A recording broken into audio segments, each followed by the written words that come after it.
Hello, Breaking Brown family. Once again, it's Yvette Carnell coming to you with Irami Ose Frimpong. We're here today, and today we're going to discuss reparations a little bit. But before we do that, I'm going to give everyone a little time to do as I always do, which is get your libations, get your drinks, get whatever you need to get before we get started, because I don't want you getting up after we get started. So put the baby to bed. Do whatever you feel that you need to do to get yourself started.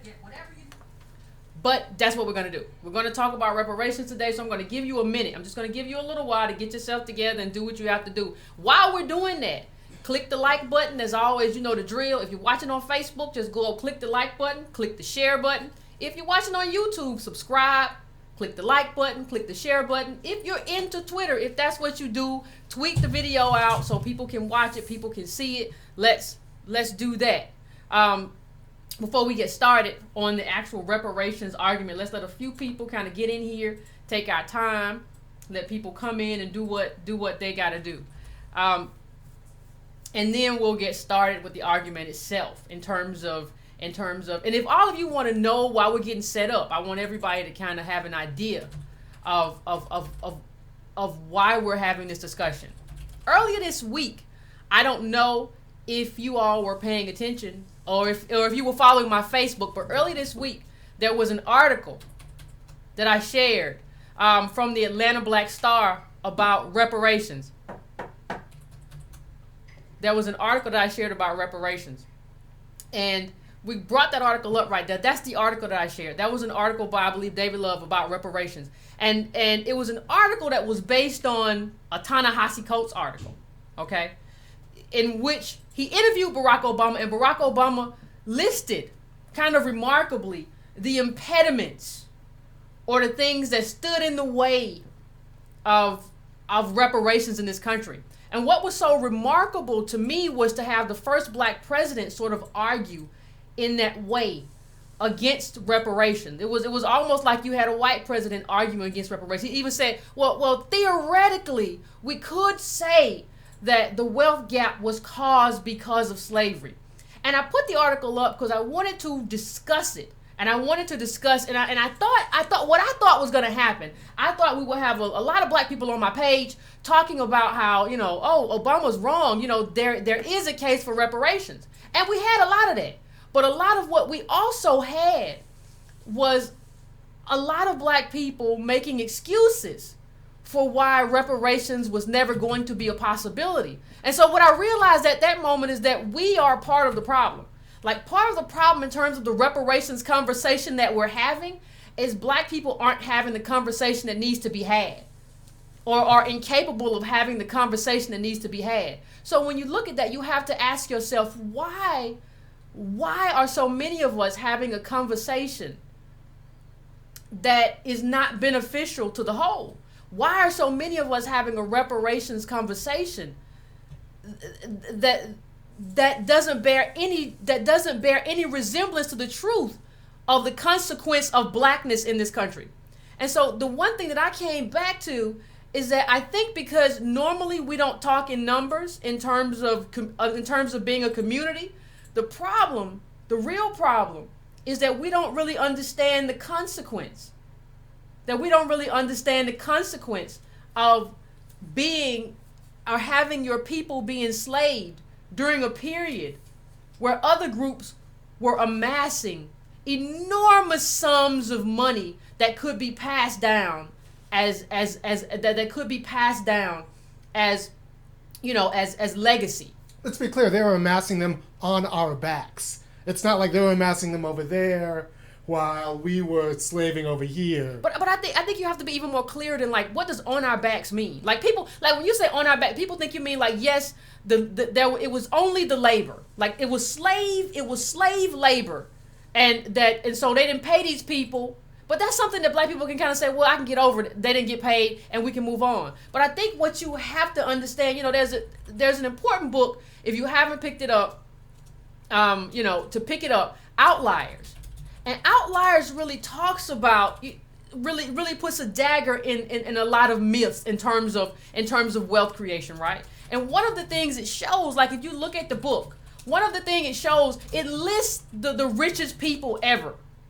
And so, like, I have the book right here, and I'm just going to run it down. Like, when you look, here's the list of those Americans and their birth years. We're talking about the richest people, right? You have John D. Rockefeller, 1839. Andrew Carnegie, 1835. Frederick Weyerhaeuser, 1834. Jay Gould, Marshall Field, George Baker. All these people, 1839. J.P. Morgan, 1837. Oliver H. Payne, 1839. What do they have in common? Do you all know what ended a little bit later than that, Iron? What ended? What thing ended right after that? American slavery. American slavery.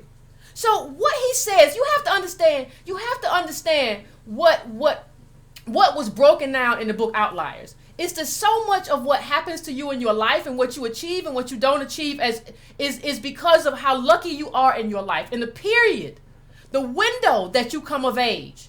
And so when you look at what they had access to versus what we had access to, one of the things that stands out is that they had access to free labor. That's something that they had access to that we do not necessarily have access to. Well, not necessarily, we don't have access to. That's what sets us apart. And so when you talk about, I hear a lot of people say, we don't have to just catch up with slavery. We don't have to catch up with white people. We can pass white people, blah, blah, blah, blah. Well, like the one thing that was happening that's not happening now is slavery. Like when you look at mass fortunes, I'm not talking about the few white people, the white people who are poor, because even poor white people have $10,000. But I'm not even talking about them. When you look at the fortunes that were amassed in this country, when you look at those dates that I just read out to you, that is what they all have in common. They were amassed during a time when you did not have to pay labor. That's a really, really, really big deal. It's a really big deal. And what he also says and what he also draws on is how important the time period that you came of age matters. Like, if you go on into it, he says, now look at Bill Gates. If you talk to veterans of Silicon Valley, they'll tell you that the most important date in history of personal computer revolution was 1975. That was when the magazine Popular Economics ran a cover story on an extraordinary machine called the Altair 8800.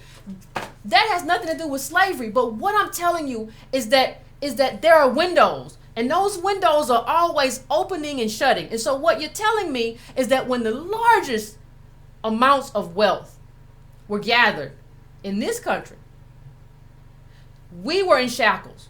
And so it's not even like well, we didn't have the opportunity. That doesn't go far enough.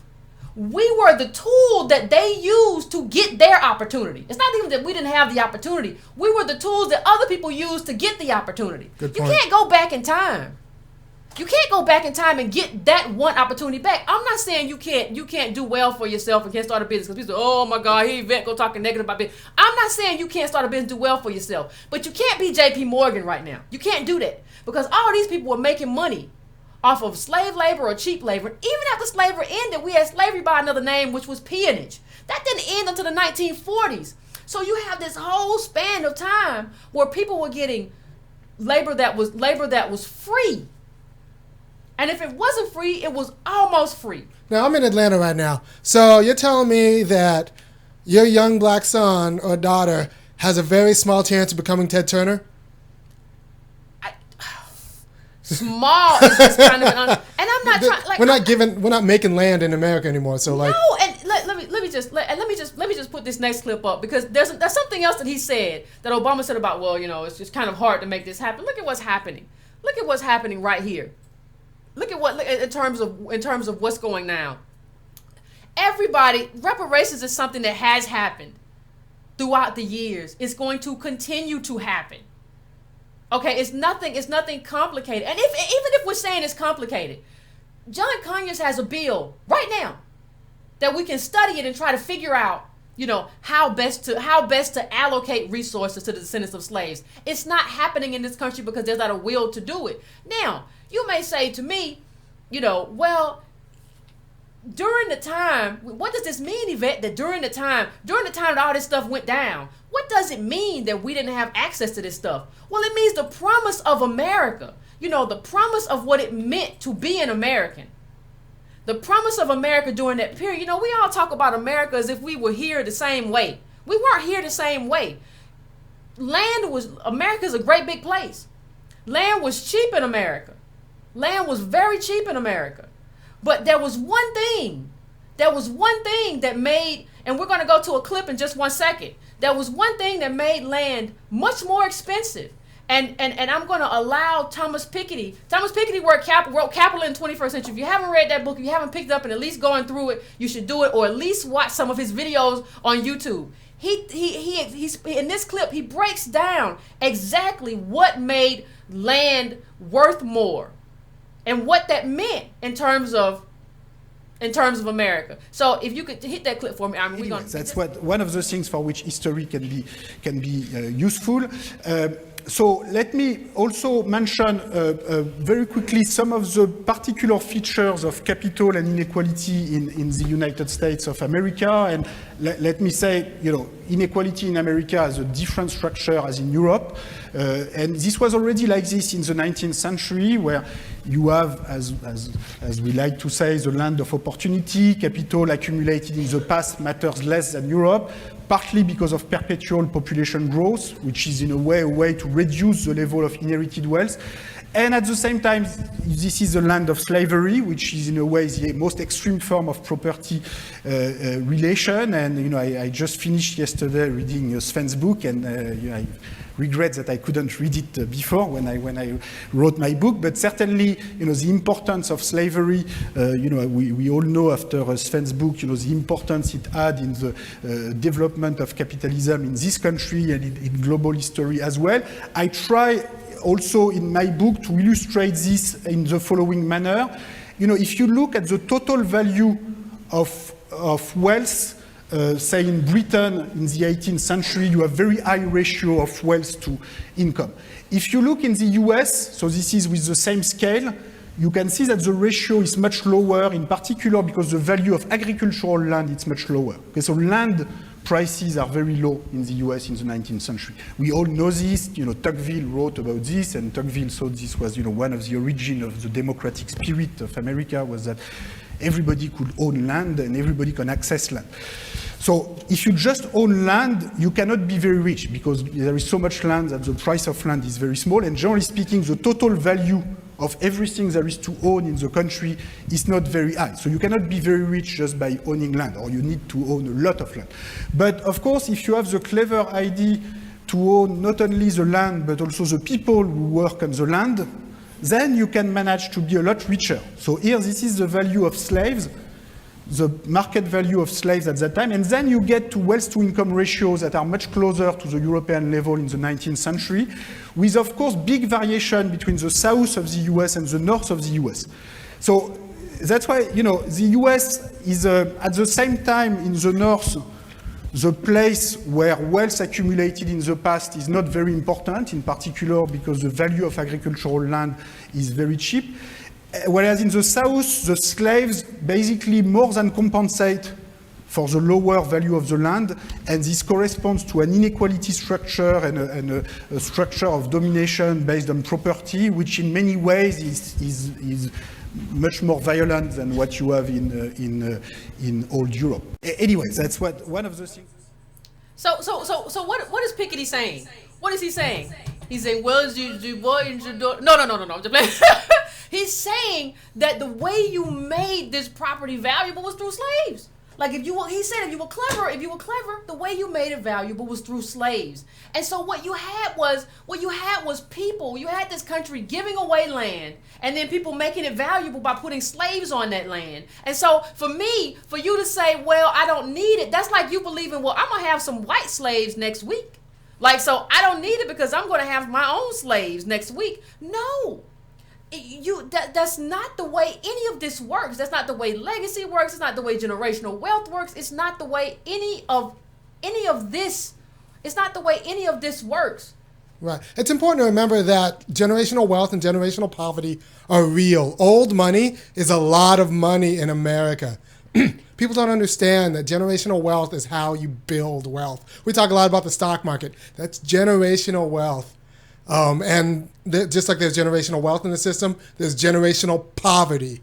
So the same people, are poor who were poor 100 years ago. I mean, and when you look at Gladwell, he talks about, when you go to Gladwell, he talks about having an unusual opportunity. Like how so many of these people who are really, really rich had an unusual opportunity. There was some type of luck. Okay, what can be luckier than being a white man with some capital when you can have free people to work for you? Like, you buy them and that's it. That's one cost, one time, and that's it. And we're going to go to, I want to go to another clip, because there's another clip which basically breaks it down even further. But what could be better than that? What's more of an unusual advantage than that? Now let's actually, what I want to talk about even more than that though is how, the ways in which these other groups,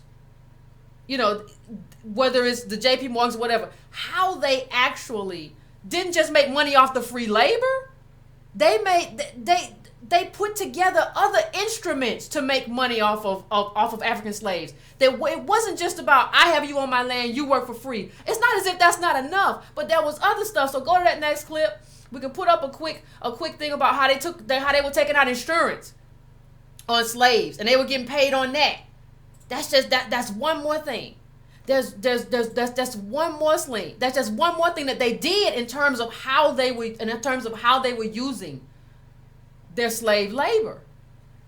That's just, and so even if you go to, there was a great, I don't know if you all listen to it. If you don't listen to it, you should probably check it out.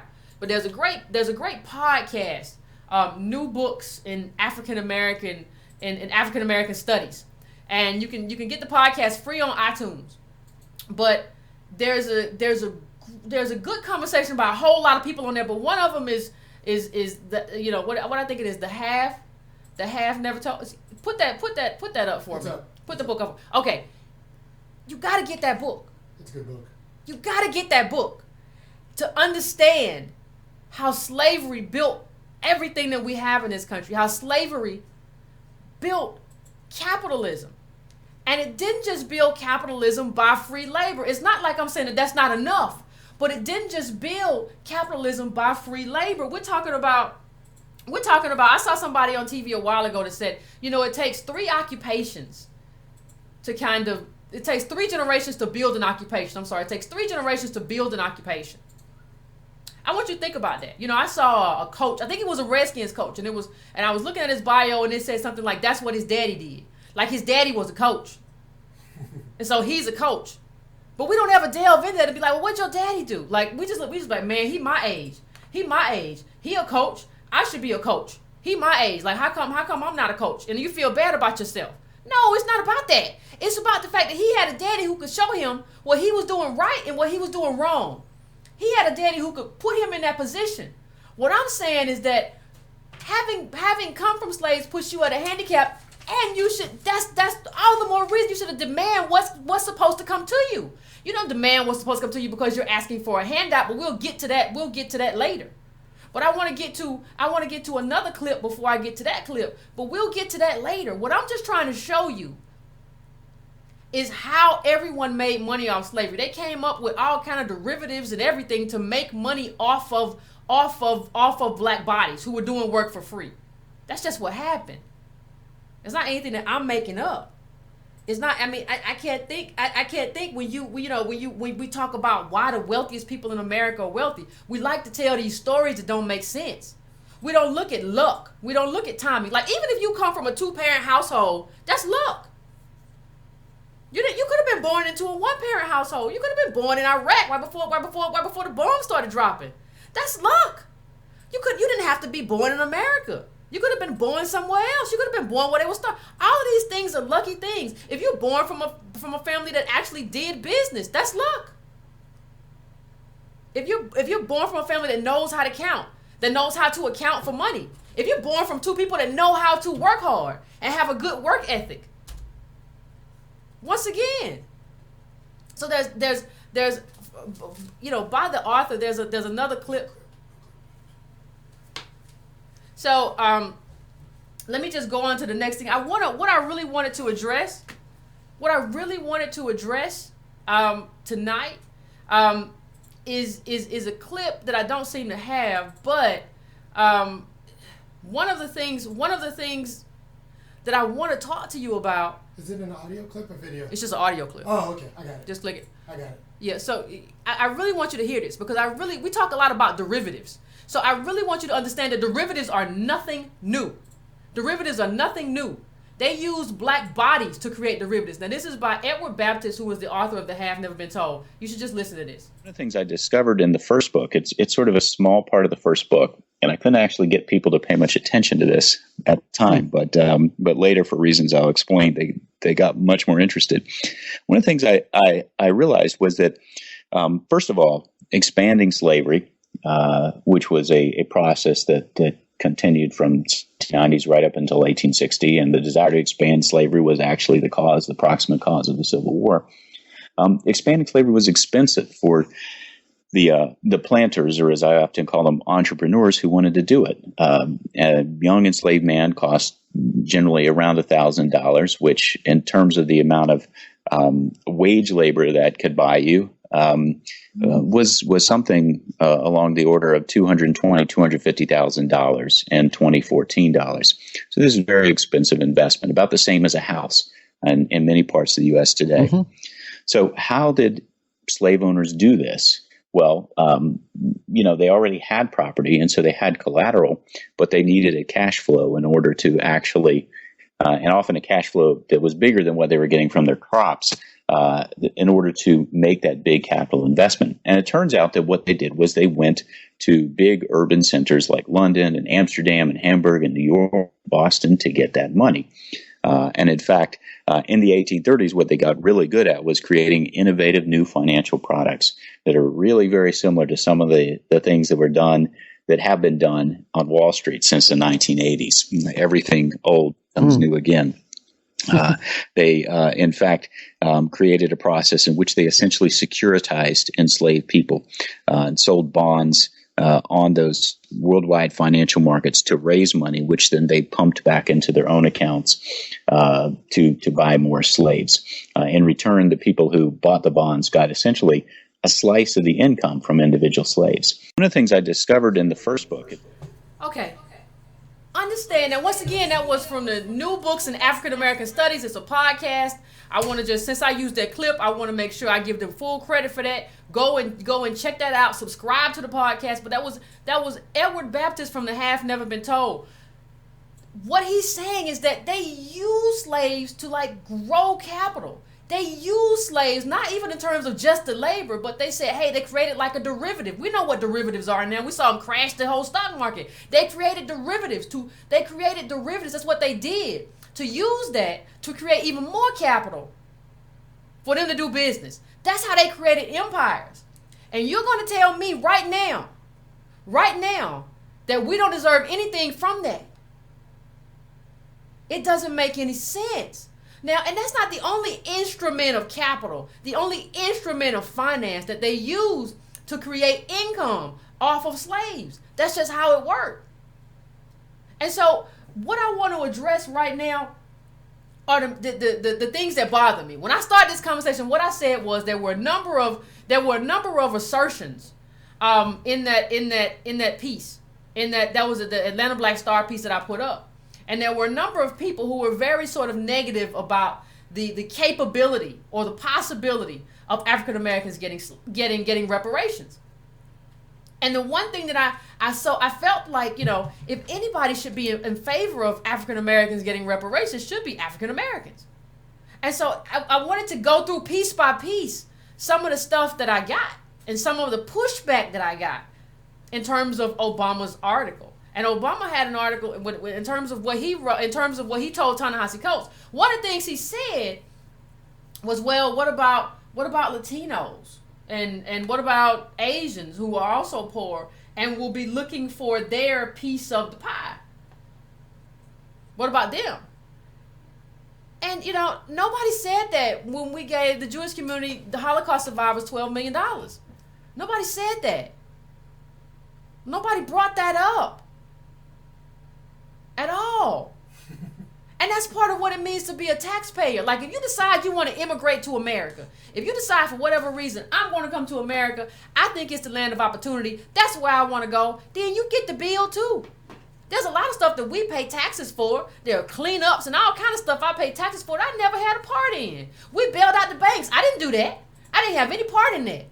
I didn't have any part in coming up with derivatives and betting against homeowners. I had no parts in that. But they use all of our taxpayer money to do that and to bail them out. So who cares what any particular group thinks about? The question that you have is whether or not this is a just thing to do to make us whole or whether it's unjust. And there is no question when you look at the data in terms of the wealth gap and how we got here, that this is the absolute right thing to do to make African Americans whole. Right. No question at all. And I want to drive that home. I mean, it's important to realize that America has been America for a long time. So if people come here to be Americans, that means they take the burden of being an American. And if the burden of being American means redressing the injustices we've done to a certain community that, like, we've exploited to build our GDP, that means even if you just got off the boat and you want to be an American, you have to be part of that justice redress. Like, that, it shouldn't be that complicated. An argument for immigrants. It's not like your taxes are not an a la carte system. You don't get to decide what you gonna pay and what you ain't gonna pay and what makes you upset. You don't get to do that. That's not how it works. And you can't say, well, I'm poor and if they happen to me, it don't matter. It don't matter. It's about how you got poor. You were poor when you got here. Not my fault. But the wealth gap between African Americans and their our white counterparts, that is the government's fault. That is the fault of white mobs and everything else that happened to us from slavery and the ways in which they used slavery. We went on a Jim Crow. It is their fault. So you can't even compare yourself. So the idea that Obama would say, like, well, there are other groups who feel, what do you mean? What are you talking about? And the fact that we say, yes, we weren't actually enslaved, like, that's the stupidest argument for people to say, well, I, as a person, as a human, I wasn't enslaved. It's not about what happened to you individually. It's about how your group was handicapped by not being allowed to compete. You were how other people competed. You were a commodity yourself. You were like corn or grapes or something. You were the tool that another group used to amass wealth. You weren't even human. There were no African Americans who were human. We weren't been considered human back then. We were a tool that other people used to amass huge sums of wealth. And not just other people. That's kind of confusing. Other communities. I might have been a slave, but I come from a community that was impoverished generationally by the U.S. government. Like, some random corn farmer in Nebraska might not be a slave owner, but he comes from a community that was enriched through American policy. And so that's where we need to think about, like, these communities still exist and they've been generating money and poverty in the same way. Well, they still generate. See, that's what I think. That's you hit on something that was really interesting. People think like that happened back then. No. That money that was generated back then is still in the economy, and that poverty that was generated is still with us. And that's a problem. And that's going to be a problem until we correct it. And the last people who should be opposed to trying to correct that are African Americans. How are you going to tell me? Just like that's the same reason people say, I don't want to see any more slave movies. I don't ever hear a Jewish person. I don't want to see no more Holocaust movies. I don't ever want to see another one. No, I think we have to respect the way they manage their story. Yes. They manage their story. We have to manage our story and make sure it's told in a particular way. But you don't want people to stop talking. The last thing I want people to do is to stop talking about slavery and Jim Crow. Well, not until I get a check. Or like an endowment to Howard. Even after I get a check, still play the movie. Play the movie because, we have a lot of our Jewish friends who are doing just fine, but they don't mind because they want that story. They want that story. They don't want you to ever forget, and they want to be able to manage that story. That's what we need to do instead of saying, how are you going to say? And then how are you going to let black celebrities tell you that they don't want to hear? Who cares what a black celebrity wants to hear? You don't even get paid as much as white celebrities. You tell us what you don't want to hear because you're just playing this game and you're trying to keep your status. That's why I keep telling y'all, let black celebrities go. Let it go. It's finished. Now, the next point I want to bring up is what we like to say about a handout. Let me tell you, one of the things, this is probably the worst. This is probably by far the worst defense in the world for like why you don't why you're not in favor of reparations. I don't want a handout. Do you understand, as someone on my page said, they put it very succinctly, but do you understand that's a payment for services rendered? It's like somebody owed your granddaddy money and he didn't pay. And now you finally get the grandson to pay. But your granddaddy already did that work. It's like somebody forgetting to pay you and then coming back and say, you know what? Or you have to sue them and you get your money in court. That's not something that's not a handout when you're owed the money. It's not a handout when the money is owed to you. So how are you going to say, I don't want a handout? You don't understand the definition of a handout. We're not even talking about some type of subsidy program that anybody can apply for. We're talking about reparations for services rendered by your great-great-great-grandfathers or whatever, grandmothers and all of that. That's what we're talking about. How are you confused? Like this like misplaced pride. You know, nope, and nobody else said it. You ever heard a farmer say, I don't want a handout from the agriculture department. I don't want it at all. And they're not even owed it. They're not even owed anything. But they don't never say they don't want. Who said they don't want money but stupid people? Who accepts stupid people that don't say they I don't remember want money? the auto execs saying, you know what, I'm going to forego my bonus. No, they didn't. No, the people in Goldman Sachs, they didn't say, well, you know, I'm going to forego my bonus because although I'm owed it, I don't want a handout because our business didn't do well. No, they took their money. They took their millions. And this is not a handout, black people. Like, this is not a handout. Your people work for that and didn't get paid, and then they made all kind of money. They put together derivatives and all other kind of financial little packages, and they made their land worth a lot of money, and they had commodities that grew on that land they could sell because they didn't have to pay labor. All this stuff happened. They were giving out free land. Have you ever got free land? A lot of white people got free land. Have you ever got free land? I haven't. All that stuff they got. That window. They got all kind of stuff. They were the welfare kings and queens. They were the welfare kings and queens during that era. They got money you will never see. They call you, me and everybody else, you take welfare. You're a welfare queen for taking a few $100s a month. They took millions and billions and billions of dollars and nobody has anything to say about it.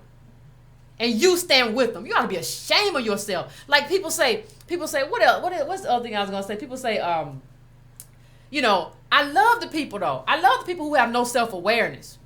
I love those people. You sit around and dog Trump out. I hate Trump. I can't stand. He's just a Republican, low down, dirty dog. And I can't stand Republicans. They all KKK. Well, do you understand? When you say that we can do it all by ourselves and do for ourselves, that's a very conservative argument. That's a conservative argument. You're spouting off a Republican argument only because it makes you feel good, only because it makes you feel better. It has no tangible thing that it can be rooted in. It's meaningless, but you spout it off because it makes you feel good and you can pound your chest and say, I don't need nobody. And then at the same breath you say that, you go and ask your friend to borrow $50 for the light bill. You go and tell your grandmama, hey grandmama, can you keep my baby this weekend? Grandmama too old for that. But you don't have the money for a babysitter. But you want to come back and tell me that you don't need no help from the white man. Like the government is the white man. The government is the government. If you pay taxes, that's your government. Whether you like it or not. Yes. Stop acting like a perpetual foreigner. This is your government. You pay tax. You get it. I know all of you for the most part because most black people go work at jobs. The overwhelming majority of you get a W-2 and it has taxes taken out. You want to give your money to the government, but you don't want to ever get anything back. That doesn't make you anything but a fool. It doesn't make you anything but crazy to say that you know, hey, we don't need anything from the government. That's you making the same argument that Rush Limbaugh makes every day. Right. How should that make you feel to be that crazy? I don't want the government to endow Howard with $1 billion. I'd rather take out loans because it makes me feel like a man. The size of a car note. That's a ridiculous. That's a ridiculous. The size of like a mortgage. Your loan is like the size of a mortgage. It's like $1,200. And you telling me the government ain't supposed to give you nothing. The world you look like being the descendant of a slave paying a $1,200 student loan. Every month. Like it's a mortgage. And saying, I don't need the government to give me nothing. You must be crazy. You must be out of your mind. And the next thing I want to get to, you know, is this one of the things that I've noticed. And before I say that, though, let me just say, if you're watching this, make sure to share it. Make sure to like it so other people can see it because that's the only way we get through. We don't have like a lot of money to promote the video. So just make sure you like it. Make sure you share it. Make sure you can always go to www.breakingbrown.com, or you can go to the Patreon link in the description and also donate. So you can do that. But let me just get to what I want to say. One of the other things that bothers me is this defeatist. Yeah. I've never seen black people, African Americans in this country, so defeated in my life. And I don't know what it is. I don't know whether it's Hotepism. I don't know whether it's everybody believing they came from Egypt. I don't know whether it's some type of mysterious strain of something. I don't know what it is. I don't know what they put something in the water with the lead. I don't know what, but I've never seen it before. I have so many black people tell me, well, the government ain't gonna never give us nothing. We might well just let that go. Government ain't gonna never give us nothing. And the only thing I can really say to that is, I'm so happy that my ancestors didn't feel that way. I'm just so happy that, like, when they were lynching people and they were picking cotton and getting whipped, they never said, well, massa ain't gonna never give us nothing. We might as well just not even fight. Well, ain't nobody gonna never give us nothing. We might as well not even write anything. I'm so happy that Ida B. Wells didn't say, well, they ain't gonna never stop lynching, so why should I write in the paper? Why should I write about it and chronicle anything? These white people gonna do what white people gonna do. We're just so lazy. Like, that is just the laziest thought process. Think, like, I don't have to engage. I don't have to fight no more.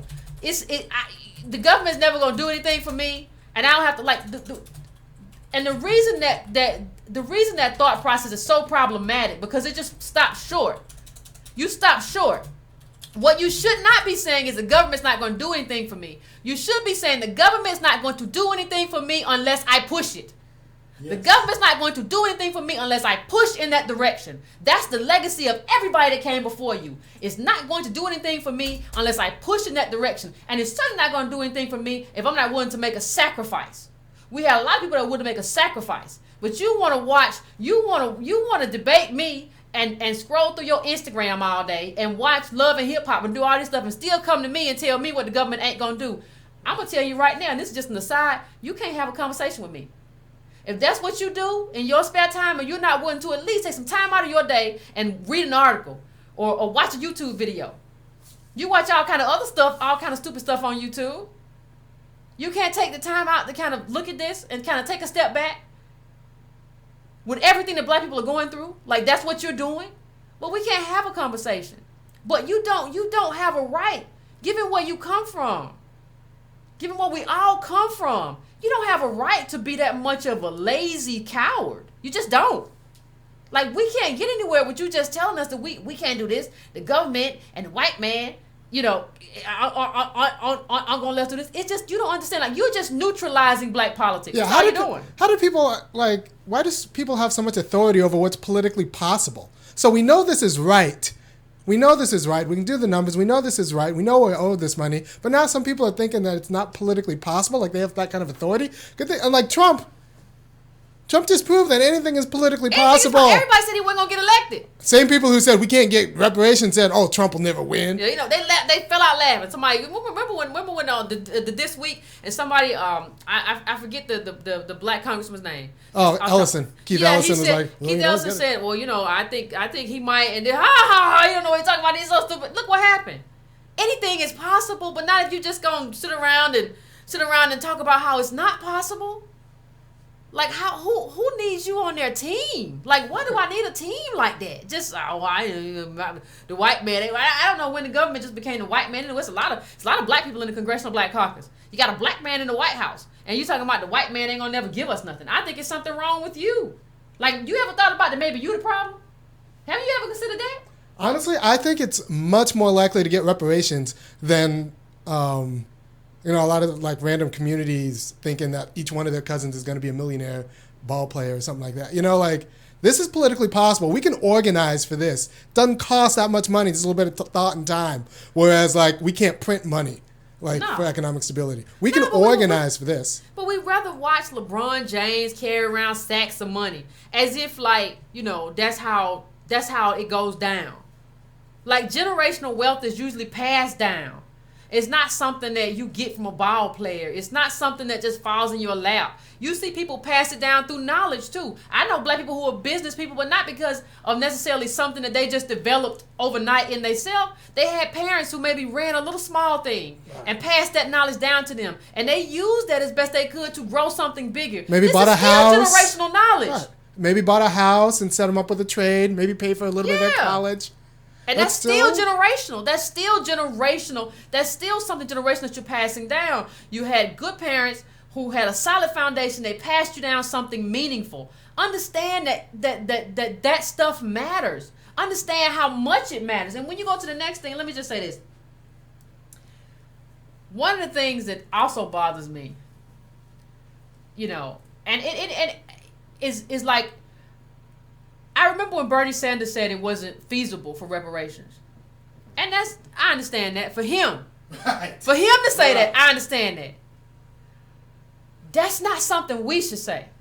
Like, as African Americans, you can't be concerned. Like, the Tea Party doesn't show up and be concerned about how it's going to happen. They're not concerned about that. They're not concerned about that at all. That's not their deal. The Tea Party is just concerned about, hey, I need this to happen, and you need to make it happen. I don't care. If I need to elect Trump, I'll elect Trump. I don't care, but I'm going to get what I want. And I'm going to keep pushing the needle until I get what I want. Like, this idea that we refuse to push the needle until we get what we want. What's that about? Like, if you need something from the government, your job isn't to, and I think that came about with all these talk shows like Meet the Press and all that kind of stuff. Like, so we all feel like that we're pundits. That's what we all feel like, that we're people who get to sit back and talk about what's politically feasible. You don't get to be an underclass in this country and get passed by every group, from white people to Latinos to every group that comes in this country, and sit back and think about what's politically feasible. No, what you get to do is tell people, this is what I need to live. This is why I need to thrive. I need all these things. And I don't care how you do it, just do it. Well, we let Oprah and Michelle Obama tell us what's politically feasible. How's that working out? Not working out good at all. As a strategy. It's not a strategy. That's not a strategy for wealth creation to let celebrities tell you how. Their whole job is social engineering. Their whole job is to keep you striving and say, I could be like Oprah one day. I could be like Michelle one day. I'm not saying what you can or can't do, but don't trust them.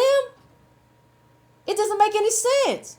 So this idea of, well, I have to figure out, well, you see Obama can't do this because you see the Republicans. First of all, you probably, half of y'all saying that don't know enough about politics to make that kind of calculation. But the second part is, it's not your job. You have to be the voter.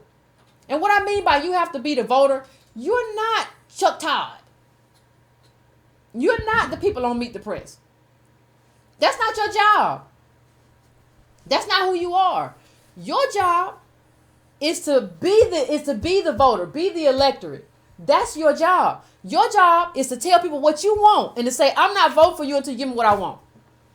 I don't care if you're a Democrat. I don't care. Hey, the Republicans said the whole world can explode. I don't care. I'm voting for Donald Trump because I ain't got what I want. What about if it's Kamala Harris? She's black, right? Uh-oh. Like, I can't withhold my vote from her. You're saying I should not vote for a black person unless they, like, give me what I want? Yeah. I'd rather like to get what African Americans want doesn't necessarily require an African American. Like, I can negotiate with anybody. I can negotiate with anybody based on the policies that I see as being most beneficial for African Americans. That doesn't mean that you necessarily have to be an African American in office to make that happen. If you're a white person and you say, hey, I agree with your parts of the black agenda, like these parts of the black agenda right here, I agree with you, and I'm going to push for those things. I can vote for you. But don't I owe John Lewis my vote? You don't owe him nothing. I don't owe John Lewis my vote. You don't owe anybody anything. Bobby Rush, he was a Black Panther. I don't owe him my vote. Politics is an exchange. It's a transactional thing. You do for me, I do for you. You have a set of policy principles, and if you give me those policy, if you push for those policy principles once you get in office, and you get those things passed, at least some of them passed or whatever, then I can go for you. It's transactional. It's a two-way street. It's not just I owe you. We don't owe. The African American electorate doesn't owe anybody anything. It just doesn't. That's just not something that we should get involved in. Let me see what the next thing I had is, this is just going to be simple. Because I hear some people say, well, I don't need reparations. Well, you're just a liar. We've already covered that. Like because the data shows that the middle black family is worth $1,700. I'm not saying that everybody on this podcast is worth $1,700. Like everybody, Yvette, I'm worth more than that. I'm not saying you're not. I'm saying that I'm talking about data and what most black people are worth. All right. So individuals will say, like, I individually don't need reparations, but they don't understand they really need everyone else in their community to be good. They need their community to be stable, like that, because if their community is stable, that means their community is safe. All the problems we associate with blackness are really are problems of community poverty that's generational and stigmatized. So, like, even if they say, well, as an individual, I'm doing fine. I got my, high 5-figure job or low 6-figure job. You're still, like, not living in a stable and safe community of black people. No. Because if you're living around other black people, a lot of those black people are going to be poor. Yeah. And, it's somebody else said something. When I brought it up on the page, somebody else said something. I need my student loan to go away. I need a lot of stuff. But I mean, and for a lot of reasons that are of no fault of my own. And somebody said something else. Well, what they say, Yvette, he said he wasn't going to do it. What they say? Treat B is funny. I'll be paying back my student loan with my Social Security checks. If you still have Social Security, if you still have a Social Security check. The thing is, somebody said he wasn't going to give reparations. He said he wasn't going to give reparations. So I don't understand what these are the people who came new to politics. I don't understand what you thought, Yvette, because he said he wasn't in favor of reparations. See, so what you should have done was hold him accountable. If you didn't get him to say he was in favor of reparations before the election, Yvette, then I don't know. You don't understand politics. Listen, before Obama got elected, before he became president the first time, before he got elected, he also said that he was not in favor of gay marriage. Guess what? That changed. It doesn't matter that he didn't promise it. You can still get a president to change. You can still get a president to move if you organize in a certain way. Stop telling me stuff when you don't understand how politics works. It doesn't matter. Like the reason he did that was because all of the bundlers in Hollywood who had all that money decided, hey, you're not gonna keep telling us and keep waffling on gay marriage. You're gonna get this stuff together. We're gonna stop bundling. Now, we don't have that kind of necessarily money, but we do have that vote. We do have that vote, and we could have said, listen, Mr. Obama. And when Obama got reelected, we could have said, listen, as a black community, we have gotten a few people together, and they have come up with a black agenda. If you can't say that you're going to fight for these things in your second term, then we're going to have to just sit this one out. Or we're going to have to vote for somebody else. We can't do this. We could have done that. We do have leverage. So to say that because Obama didn't promise it, there's so many... I can't think of a president who hasn't gone back on a campaign promise. But you're going to tell me, well, you don't understand politics if you don't understand that like, if you didn't give him the promise beforehand, like, he ain't going to do it. That's the kind of stuff that we say to just put one black man ahead of the whole black community. That's what we do. We put one black man ahead of the entire black community. That's what we've done for the past 8 years. That's why we've stood still and then fell backward. We put one black man in ahead of the whole black community. How's that working out for us? I just want to know. How is just putting Obama ahead of everything working out for black people? I think he even bought that because when he was talking to black people about voting for Hillary Clinton, he didn't say you need to vote for Hillary Clinton because of her agenda. You need to vote for Hillary Clinton because her policies are going to put more money into black people's pockets and support black businesses. He said, you need to vote for Hillary Clinton because I will take it personally if you don't. Yeah, why do I care? Why should I care? Why should I care? Does he misunderstand his politics? And I don't, do you think he went to the APAC with that notion? Or GLAAD, the LGBT organization? No, because they don't let him.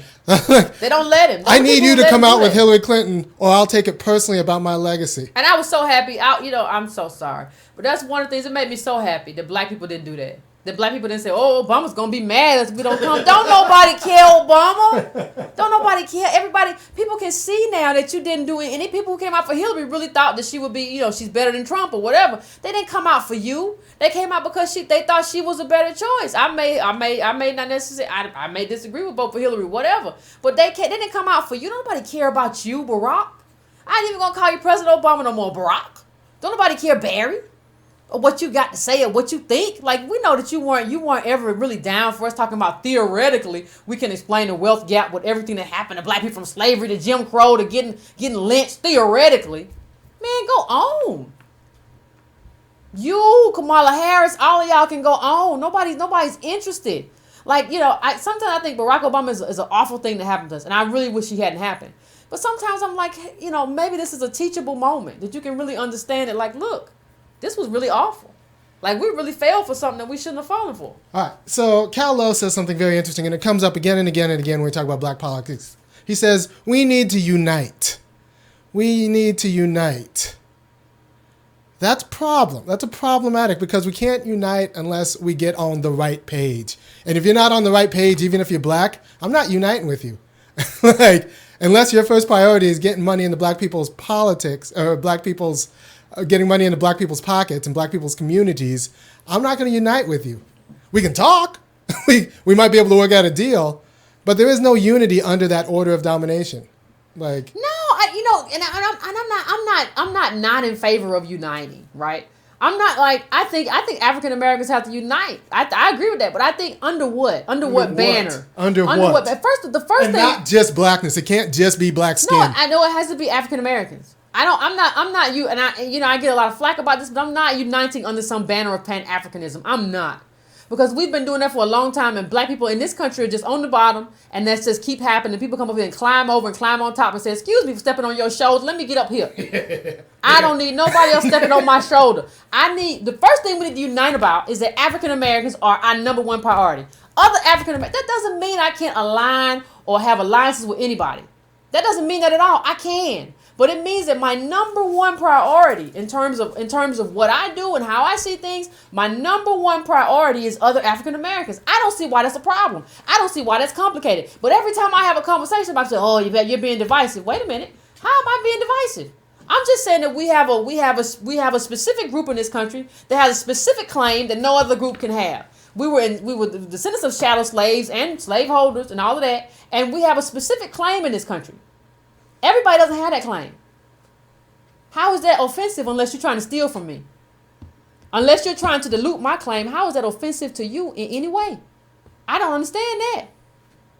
It makes no sense to me how you would be offended. It's not like I ever said that I would never be in allegiance with other groups. I never said that we can, but we're gonna have to get together. Like if I have an alliance with somebody else, I don't care who they are.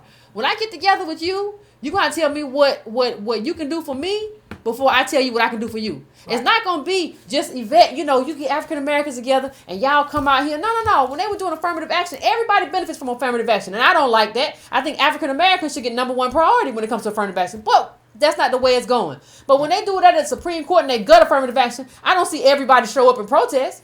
I see Jesse Jackson and a few people. Right. But you want me to show up when this goes down with you. Oh, this is an assault on all of us. No, it's assault on you.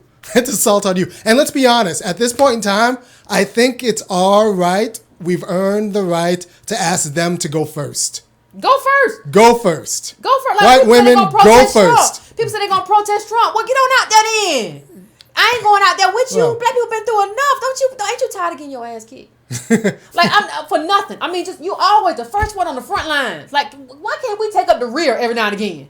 Why can't you go in first, you go in second, you go in third, and we're going to be right behind you? Because we got a lot of stuff to do. We are the poorest group in this country, and y'all want to tell me that we got to go first. No, we got to build up ourselves. How about we put ourselves first and build up what we need to build up in terms of cash reserve, and we have some time to have some strategizing and some meetings and figure out what we need to do. We ain't got time to play with you all the time and do what you need us to do. African Americans don't need to jump every time somebody says jump no more. Ain't nobody beholden to you. Who are these leaders that jump every time another group says, well, we need you? Okay, Ann. I needed you a long time ago. I needed you 20 times last year and you didn't show up. Go on and leave me alone. I got stuff to figure out over here. Right. So like I said, a lot of white women will say like, I need the Democrats to unite for Planned Parenthood. Go on. Leave me alone. And we should say, okay, I need the Democrats to also unite to get black contractors job, and I need you guys to unite for us first. I need to find out where you was too. Like I need to find out when affirmative action happened. I need to find out where you were at. What were you at? Why don't you fight for affirmative action, white woman? Because you get it, and you shouldn't get it, but you get it. What were you at? I need to trace your whereabouts first. I need an apology. Trace your whereabouts. You fight for us first, and then I'll fight for you. So there's an order of operations. And here. then I'll give it some serious consideration. You're back on the playing field. Yeah, you're on the playing field, but I don't know if you're gonna start. You're on the bench. I don't know if you're gonna start. But black people, we don't like to tell people no. I don't even understand what that's about. Like, we don't want to tell people like, no, I'm not doing it. You first. You Like, fight for like black people first. there. If you fight for black people first and you fight for black people hard, you know what I'm going to do? I'm going to think hardly. I'm going to think about your cause.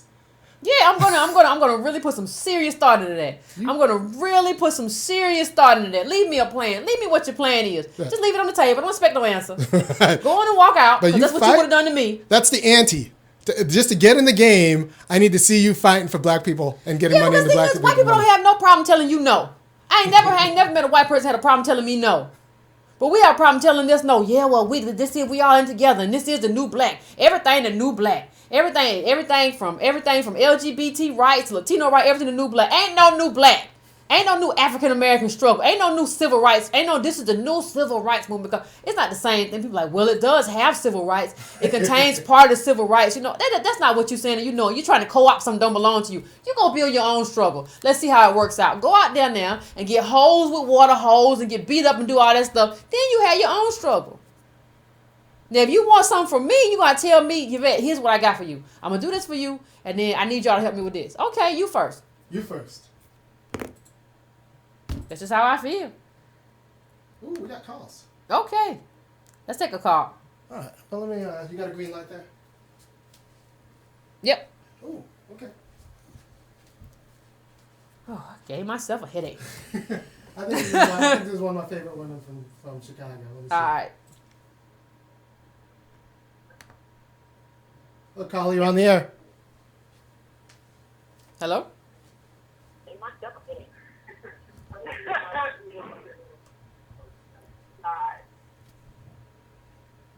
Yeah, you're on the air. Oh, you're on the air. I can hear myself. Hello? Yeah.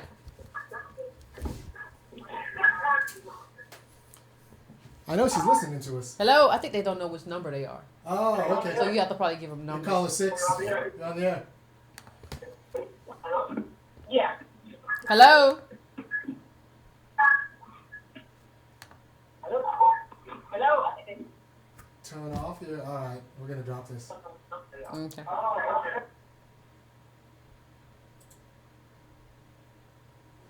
All right, caller 2. Hello? Yes. Yes, you're on the air? Hi. Hey, Yvette, this is the young doc. I wrote some things down here. When it comes to, I've had a discussion, a long, hard thought of about reparations. Uh-huh. My brother convinced me that we are descendants of Haitians. So my mother and my father are Haitian, been here forever, and we kind of are tied being so close to the U.S. because there's a lot of trade of slaves between Haiti and America. But he convinced me reparations is right. And where I find having discussions with my medical school friends where we get stuck is they're always thinking of step 2 and 3. How is reparations going to be distributed? How this, that, and who deserves it?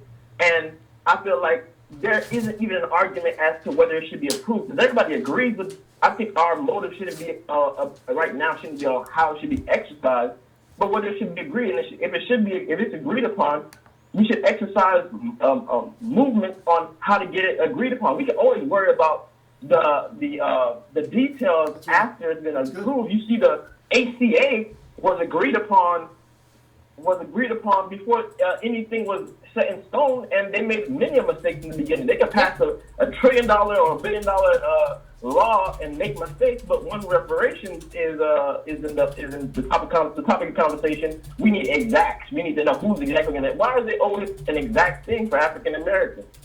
No, I agree. I agree wholeheartedly with you. And then thank you, Carla. I don't think it has to be. I think we're going to make mistakes. I think when we do, reparations, we're going to make mistakes. We're going to have problems. But that doesn't mean that we shouldn't do it. We have when we did Social Security, we had problems. There's no law that's been passed in this country, that hasn't had problems. And I think it was great that you brought up Obamacare because it's been fraught with all kind of problems. Yeah. So No, thanks, Carla. Go ahead. Hello? No, go ahead with your last There's thought. also an argument. Yeah, there's also an argument about how African Americans, when some of your callers and you see this on all shows where they speak about African Americans not being able to run businesses or not being African Americans. I want people to understand African Americans hold no monopoly over either ignorance or bad money management. We make mistakes as every other group. The only problem is a lot of people feel like we own these bad traits when there are many successful people that can do many great things with either money, business, or whatever. It's just that a lot of people feel like they can't go to church because they're criminal pastors. Where there are a lot of criminals in all groups, and it's just I feel and there's an issue with subscribing us to just these major issues. No, thank you, caller. I agree. I think you hit on 2 points there that are related but slightly separate. One, why is there such a high bar to get the reparations talk going? Why is it such a high bar? Why do we have to have exact plans and we're going to endow Howard and Morehouse, but not Spelman or not Xavier University. We're going to, why do we need the specifics to get that claim? I feel like that's part of the black tax. Like if it were another program for farm subsidies or something, we wouldn't need the specifics at this point in the debate. We just need to understand that we need to subsidize farmers. Even the bailout was a blank check. No, it's right? They didn't need specifics. It's just a deflection. It's nothing but a deflection. That's what they say. Well, who's gonna get it? What if my daddy came here and he wasn't a slave, but his wife was a slave? How they gonna split the money? It's just a deflection. And so I think when people do that, you should just sort of dismiss them because it's only a deflection. To say that we have to do it perfectly or we have to figure it out. No, just decide that it has to be done. Once you decide that the thing has to be done, you'll figure it out. It's only a deflection, to say that we have to do it perfectly. All right, so we're gonna. Thanks, caller. New caller. Yeah.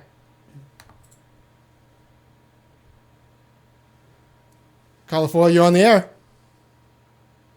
You're on the air, caller. All right.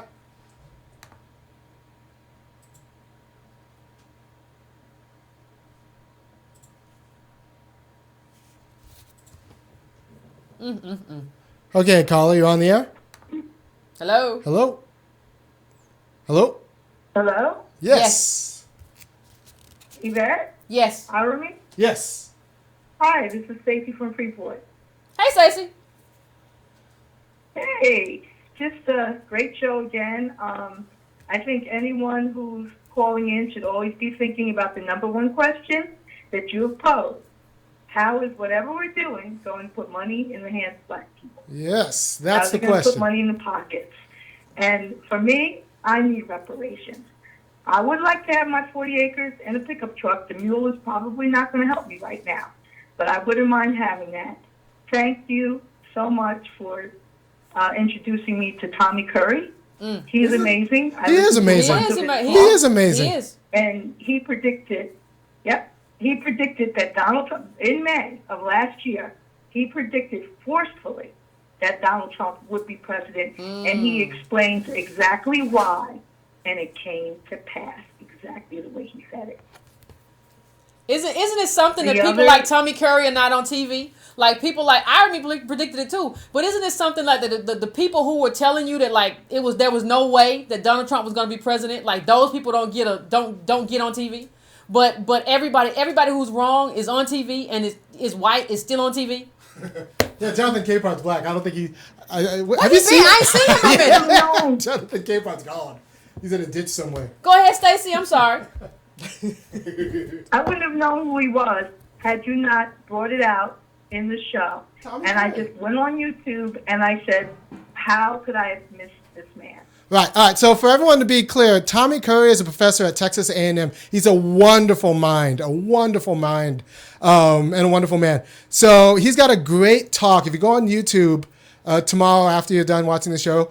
Look up Tommy Curry and Cows, Cows, COWS, Part 7. It's a wonderful talk. That's Tommy Curry, Cows, Part 7. And you'll see like what black excellence and black academic excellence looks like or sounds like.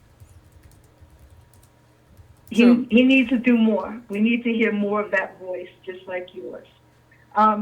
Couple of points I wanted to bring out tonight is DBE. There's a DBE federal status for disadvantaged business enterprise.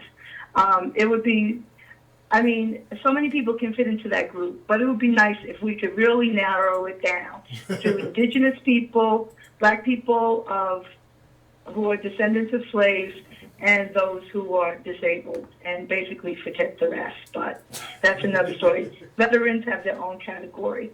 Also, I heard something that Lee Daniels said recently about people pushing into the movie film industry, and that you have to do the work. And I'm saying, Lee Daniels, I wish people like him would just be quiet. Also, Milton Friedman, how do you get around what he said concerning capitalism not coming from slavery? And I'm going to just leave the rest up to Milton Friedman said that the market will work this out. Like if you think the market will... I appreciate it. Thank you, Stacey. We live in a world where white people will lose money to keep their privilege. And Friedman's telling me that the market will work this out. That's not going to work. But Lee Daniels, let me... Well, you know, I'm trying to find something. I'm trying to find something Lee Daniels said a while ago that kind of helps us understand who he is. And he said, and here it is. He said this. Let me try to give you all context. He said this in 2013. He says, I think, you know, he was asked to expound on something he said during a previous interview about gay people being considered third-class citizens. And he says, in terms of, you know, how that relates to African Americans. And this man says, I think they are prejudiced upon even from the African Americans too. I think that the reason we have AIDS, I did a movie called Precious. And when I was doing the research for Precious, I walked into the Gay Men's Health Crisis Center in New York City, and I expected to see studying of AIDS and HIV. I expected to see a room full of gay men, but there was nothing but women that are there, black women with kids. I thought I had walked into the welfare office, but they service black women with AIDS. Why? So you walk into a room full of black women and you thought you was in the welfare office. Like I think that tells you. I mean, once I read that from Lee Daniels, I didn't need to do nothing else. I need to understand anything else. I understand how you made your way to the top, because you hold the same pathology about black people that everybody else does. You have the same pathology. You might as well be a white guy, because you hold the same pathology about black people that that racists do. So what distinguishes you from a racist, Lee Daniels? You walk into a room full of black women and thought you walked into a welfare office because they're black women, and these are women you walked into. I mean, who you talk about that in terms of AIDS, and these are women who are probably ill, and you're like, it looked like a welfare office. Like, look at who you are. Like, so when you say that he said something about black people, like he's another social engineer. Like, part of what they do, like, you have to understand what Lee Daniels' job really is, not what people tell you his job is. Good. His real job is to social engineer you into being a constant striver, to where you always feel like there's something wrong with you. There's nothing wrong with society. There's nothing wrong with how society is structured.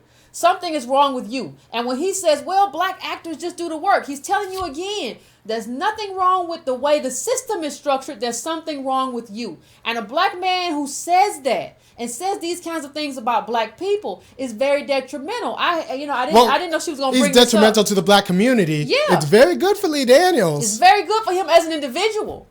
But it's not good for the rest of us. And if I had known Stacey was gonna call in with that, I would have brought something else up about Lee Daniels. But I'll do that next time.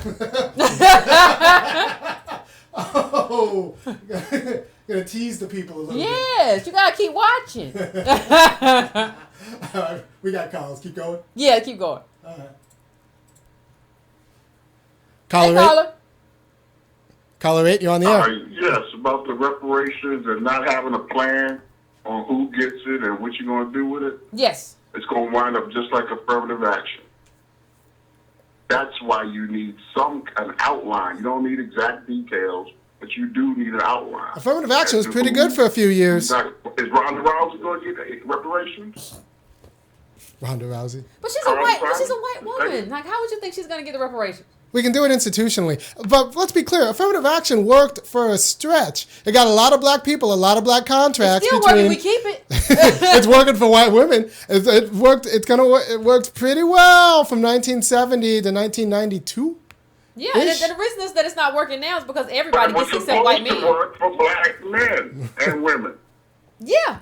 The problem is, but the problem is when they started, when the Democratic Party started spreading it around to everybody, nobody said anything. Like it was when LBJ made that speech about affirmative action at Howard University, he was very specific in terms of who this was supposed to affect because of what had happened to us specifically as African Americans. But nobody said anything when Democrats started spreading it around to everybody like candy to get votes. But go on, Carl. I'm sorry. And you can spread it around to everybody. Just make sure we're I don't first. Want to spread, just make sure we're first. But I want, yeah. You want a different name? Exactly. It's not being dismissive or deflective to ask for an outline.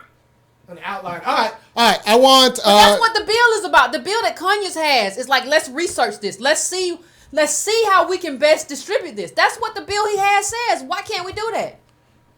I mean, if you want an outline, just endow HBCUs. You came on and said you dismiss the people who say they want an outline. But not as a voter. Not as a voter. Not as a voter. You don't need an outline. As a voter, you say, I need reparations. It's up to Congress to figure out how that happens. As a voter, you don't need to say that. You don't need to say that. Nobody else says that. Like, how do I need to, before I get my, like the bank say, before I get my money, I need you to figure out how you're going to give it to me. Because I don't want Wells Fargo to get it. I want to, no, they just say, I need this much money. I'm going to go broke. I need the money. We don't need to figure out how it's going to happen. Good. You need an outline. I just can't. He's dropping. Wait, let me let it finish. He's got no, you don't. This is ideology. Yeah. This is ideology talking. Nobody else needs an outline, but somehow when black people want something, we need a 15-point plan. But like even if you need a plan, that's not our job to come up with the plan. No, it's not our job to come up with a plan. You always need a plan. But let me tell you, I worked on Capitol Hill. It's a lot of people that can figure out the plan. They get paid to figure out plans. You know what our job is? Figure out how it's going to happen. Let's be specific. You know what our job is? Our job is to get the politicians and their staffer to go, we better come up with a plan before these people knock us out. Yeah, that's their job. And that's what they do. They're all kind of people who can figure out implementation. Your job, is not to figure out implementation. That's not my job either. If they call me to help, I'll certainly help. But that's not the job. Our job is to scare them. Scare them and say, you come up with a plan and you take this issue seriously or we're going to vote you out. That's our job. Yeah. That's our job. Yeah. We don't have a job that goes beyond that. It's not our job. Like, why do you think it's our job to write legislation? Because that's what you're really saying. You're saying we should figure out how the legislation is going to work before no, like we should be consulted on it. And we will be, but we don't. Do you understand that this is what they pay people to do? Like when we talk about regs, when you hear people talk about regs, R-E-G-S, they're talking about regulation. There are people that figure out regs all the time. Nobody figured out. Do you think did the people who needed healthcare figure out how Obamacare was going to be written before it came out? No, it's not necessary. I just don't understand. Like Well, people. We pay a black tax. This is a form of tax. They think, well, we have to do more than everybody else. We need to actually figure out all of the particulars before we could place it as a direction.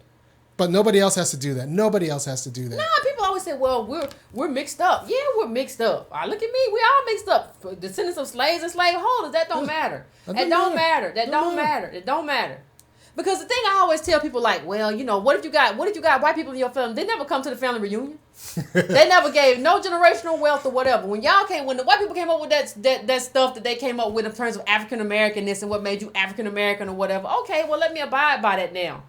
In terms of what it means to be an African American, we're descendants of, and that's what distinguishes us from other places where they're majority black. We're descendants of slaves and slave holders. That's what happens when women didn't have control of their own bodies. What do you think was going to happen? People got ideas. I mean, if you want a plan, just Endow HBCUs. Every school that's over 40% And black. the truth is, we can start there and then move on. Like, you can give me a credit to pay for my health care. Hey. Every Sounds year. good. Like, you Yeah, can give me that. You can give me free HBCU. You can give me credit to pay for my health care. You can give me like baby bonds. Remember, Darity was talking about baby bonds. When you when you arrive, you have a baby bond that gives you generational wealth because your parents didn't have generational wealth. We could do all of that. Yeah, there's no shortage of ideas here. There are like 17,000 reasons being black in America is hard. That means there's 17,000 different ways you can give us money. So like, there's no shortage of ways you can make my life easier. Yeah. Or exactly. and if some of that spills over to white people too, that's fine. As long as you're making me and my community, my life's easier. Our lives easier. I don't like a whole lot of spillage, though. I The don't like a whole lot of spillage. I don't like a whole lot of spillage. priority being where it is, we're trying to get. The goal is always to get money into the pockets of black people. Exactly. And like generally disputes, not like generally dispersed, not like 4 or 5 black millionaires or billionaires. No, whole communities. Yeah, I'm not getting into that. No 1 or 2 people. Spare me. No. All right, next caller. Yeah. Hey, caller. Caller 5, you're on. Yep. Hey. Hello, can you hear me? Yes, I can. Hello, Yvette. Love you and Antonio's work. What's the other guy's name? I forget his name every time I call up. It's Irony. Well, my name is George. I'm from Essex, Maryland. And I would really like to bring up 2 quick points, and I really like you and Irony's opinions on it. The first is the thing you bring up about slavery. Well, one of the primary causes for the Civil War was that the South was outdoing the North economically when it came to slavery. That the South, the North told the South, you have to let your slaves go. And then the South said, why? Because we have factories and we can't compete. Well, it's not my problem. We can sell our goods anywhere in the world. In fact, British manufacturing was dependent on cotton, southern cotton. Mm-hmm. That was one of the primary causes behind the Civil War, was that the South was economically outperforming the North. No, people underestimate the cotton another economy point and its effect on America. When it comes to reparations, is yesterday we talked about it, but Social Security. It's that blacks are owed, Yvette has shown it, it's that blacks are owed 40% more Social Security because we weren't even including Social Security up until like 1970, and then Roosevelt couldn't pass the New Deal legislation about the Southern Dixiecrats, the Southern racist Dixiecrats. Mm-hmm. And that essentially black folks were disenfranchised from Social Security altogether. Yeah. And that the government actually owes black folks more money in Social Security. Mm. And black I'll leave it up to you with that. Yeah. Thank you. Thank you. I can speak a little bit to Thank the you, Social George. I Security appreciate that. part. Yeah. So speak to the Social Security part a little bit? Yeah. All right, so to be clear, when he says that we're owed more Social Security, when they originally passed the New Deal excluded farm workers and domestic helpers. Now, in 1940, do you know how many, what percentage of the black labor force were farm workers and domestic helpers? Facebook, give me a guess. Let me see some numbers. Tell Irony how many. How many? All right, so the percentage of farm workers and domestic helpers in 1940, in the 1930s when they passed the bill, was 60% of black labor. That means 60% of black labor was cut out of unemployment benefits. 60% of black labor was cut out of Social Security. And in the South, it was 75% of black labor. So 75% of black laborers were cut out of the New Deal from 1930 to about 1970. And farm workers, I believe, still cut out of Social Security. And domestic work, a lot of it happened off the books. And they did that because they knew that the money would be disproportionately targeted to white occupations. And the Southern Democrats wanted to help poor people, but still, quote, maintain the Southern way of life. Right? So just cut out the stuff we need black people to do. And remember, at this time, even 1 out of 5 poor black Southern families still had a black domestic helper. So, this was targeted. This was targeted. The New Deal was targeted. And so we always have to watch that. And this is one reason why we need to kick the centrists out of the Democratic Party or whatever party picks this, because we need to make sure that we get ours this time. And there are no compromises on our backs this time. No, I agree.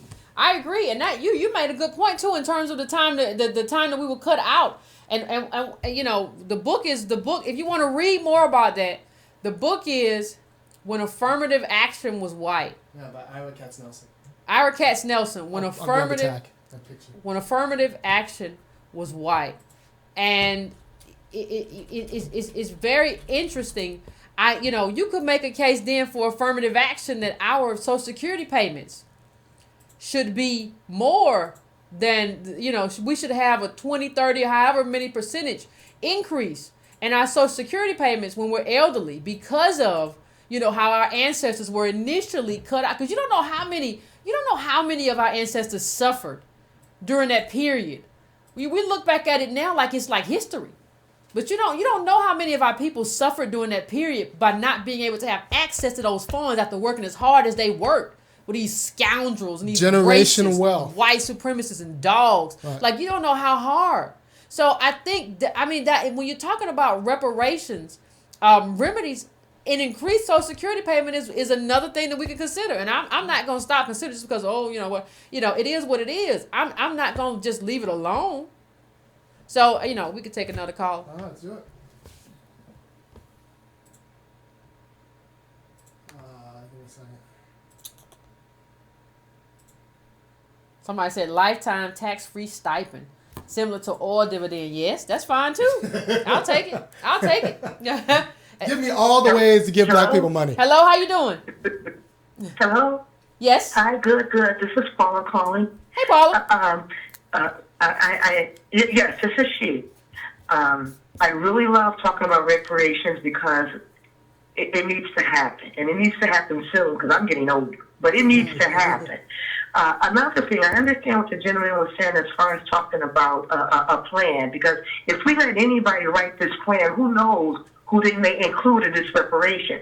But it should be easy because I know my birth certificates say that I'm Negro. I don't think someone that came over here from Africa who had a child, I don't believe that child birth certificate would say that they are Negro.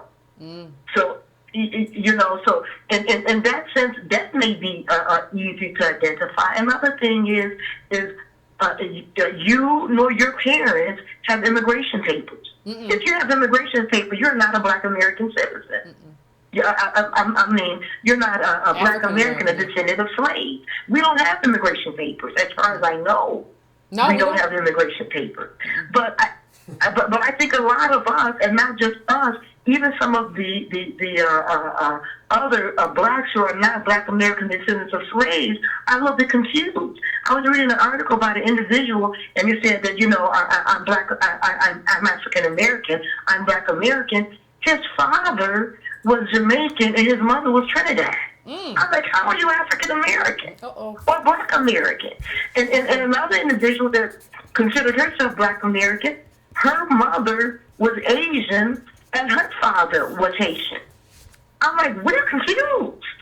But Black Americans are descendants of slaves. Well, we can get around that by doing like institutional. Like there are a lot of black neighborhoods where even if you're like Haitian or Jamaican or whatever, it's a black neighborhood and the state government treats you guys like garbage. So like I'm okay with like some sort of neighborhood grant or neighborhood block or like neighborhood. But like in terms of reparations, I'm with you, Paula. Like I'm like in terms of like if you want to do a carte blanche thing where we take care of poor people, that's fine. But that's not reparations. Reparations has to be specifically targeted. No.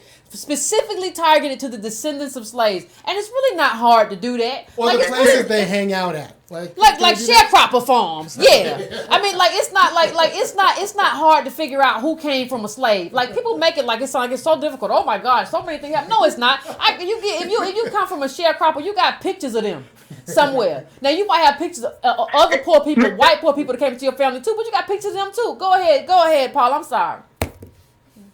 And not just that. Some of us, we simply don't know where we came from. Oh, you must be a descendant of a slave, but you don't know where you come from. You know what I'm saying? Yeah. And yeah, you have the foreigners who know their parents came from here and their parents lived here, but they've come here and they're born here and they still recognize themselves as, I thought for sure maybe 3 or 4 calls back, one of the callers said that I'm Haitian. But he kept saying we Black Americans.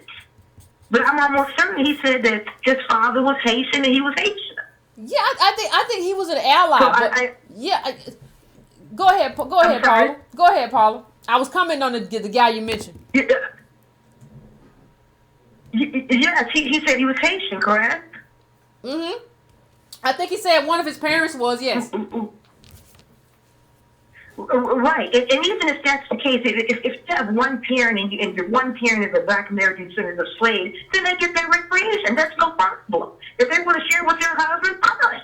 You know, that's just no problem. But I can't see there being a problem. The only problem I could see it being is if we allow it to be in the hands of someone that writes these laws where, like you're saying, everybody takes advantage of it. How is it that everybody takes advantage of for what we fought for? You know, this is just nerve-wracking. And I think we have been singing Kumbaya with so many groups that we have lulled ourselves to sleep. We don't know what's going on. And like you said, everybody's stepping on our shoulders. I'll take that. You know, we fight for it. Then they step up and say, I'll take it. And they get it. You know, and I'm just not getting it. But I think we're waking up. You know, shows like yours and other programs, I do believe that we're waking up finally. And we have to. Or we will continue to have nothing. Nothing. Which is where we are now.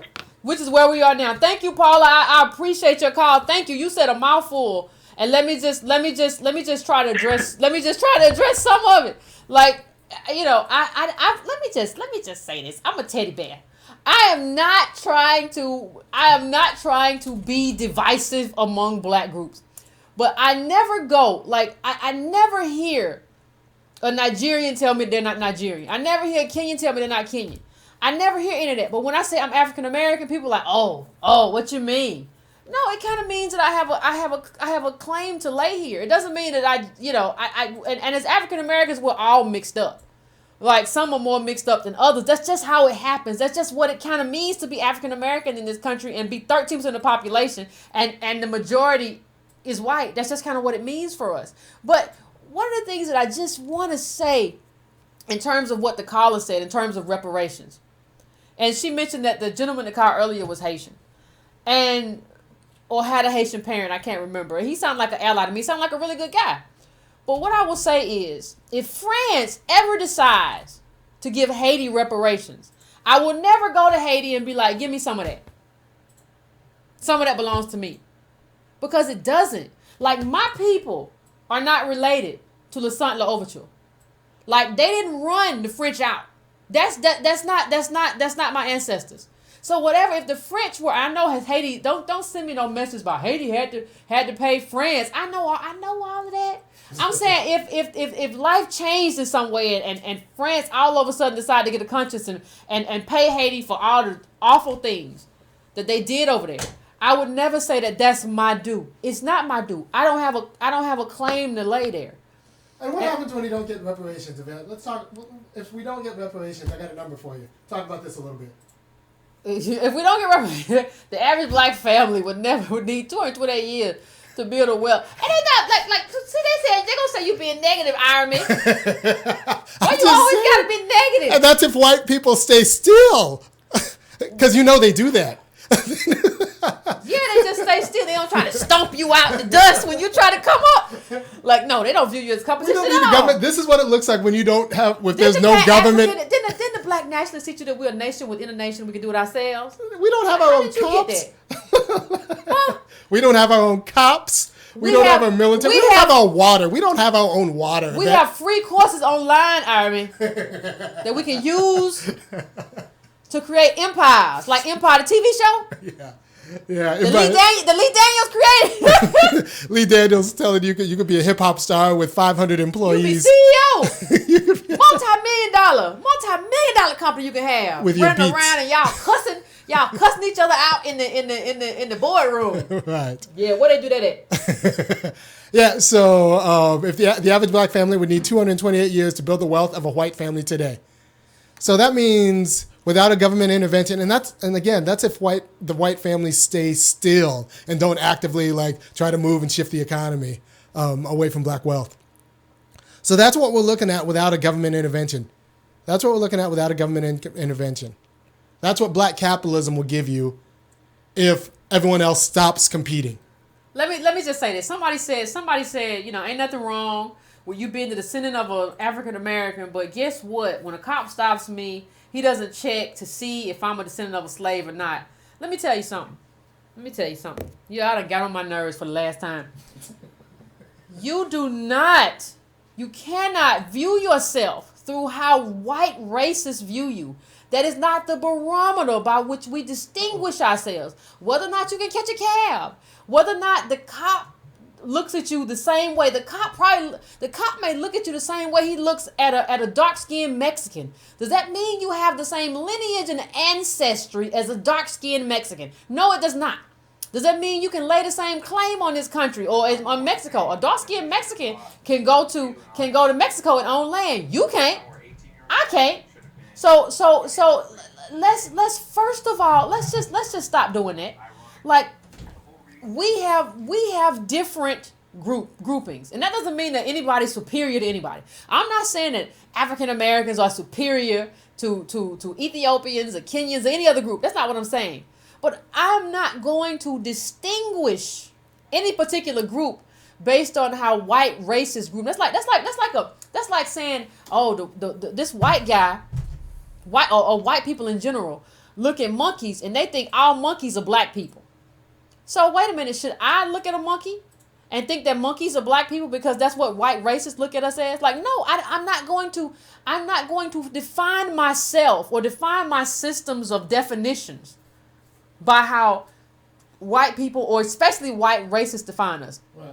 So you're not defined as African American based on how a cop treats you. That's generational just not poverty. how the definition works. And let me tell you, I would never do that. I would never go to any country of the multiple dozens, 50 plus countries in Africa and say, you know what? These cops around here, and these be black cops, they treat me, let's say I'm in South Africa, and they treat me like the light-skinned colors or whatever. So that's who I am. No, it's not. I'm African American. I'm not one of them. Like, I can't just claim that. I just can't. That's not something you just come and do, like, I am this because of how the power structure treats me. That's not how we should define ourselves. So that's a problem. I don't even know how to kind of break that down any further than that. It's just a problem that we kind of think that, like, that's the standard by which we should define ourselves, by how white people treat us. It's not necessarily the best thing to do. Take another card. Let's do it. We'll try another shot in Chicago. All right, caller 11, you're on the air. Yeah, this is Chicago. Yes. This is your girl, Alyssa, calling you. Hi, Yvette. Hi, Irony. Hey, how you doing? Splendid. Wow, this is wonderful. First of all, I have to give you kudos because that's the history that I've been talking about that we need to become more aware of, that you started your program with not only, was the land not valuable, but it only became valuable when they had slaves on there. And then, not only then, they needed to buy the slaves clothing and shoes at least once a year. So they made up money off of us that way as well. And, I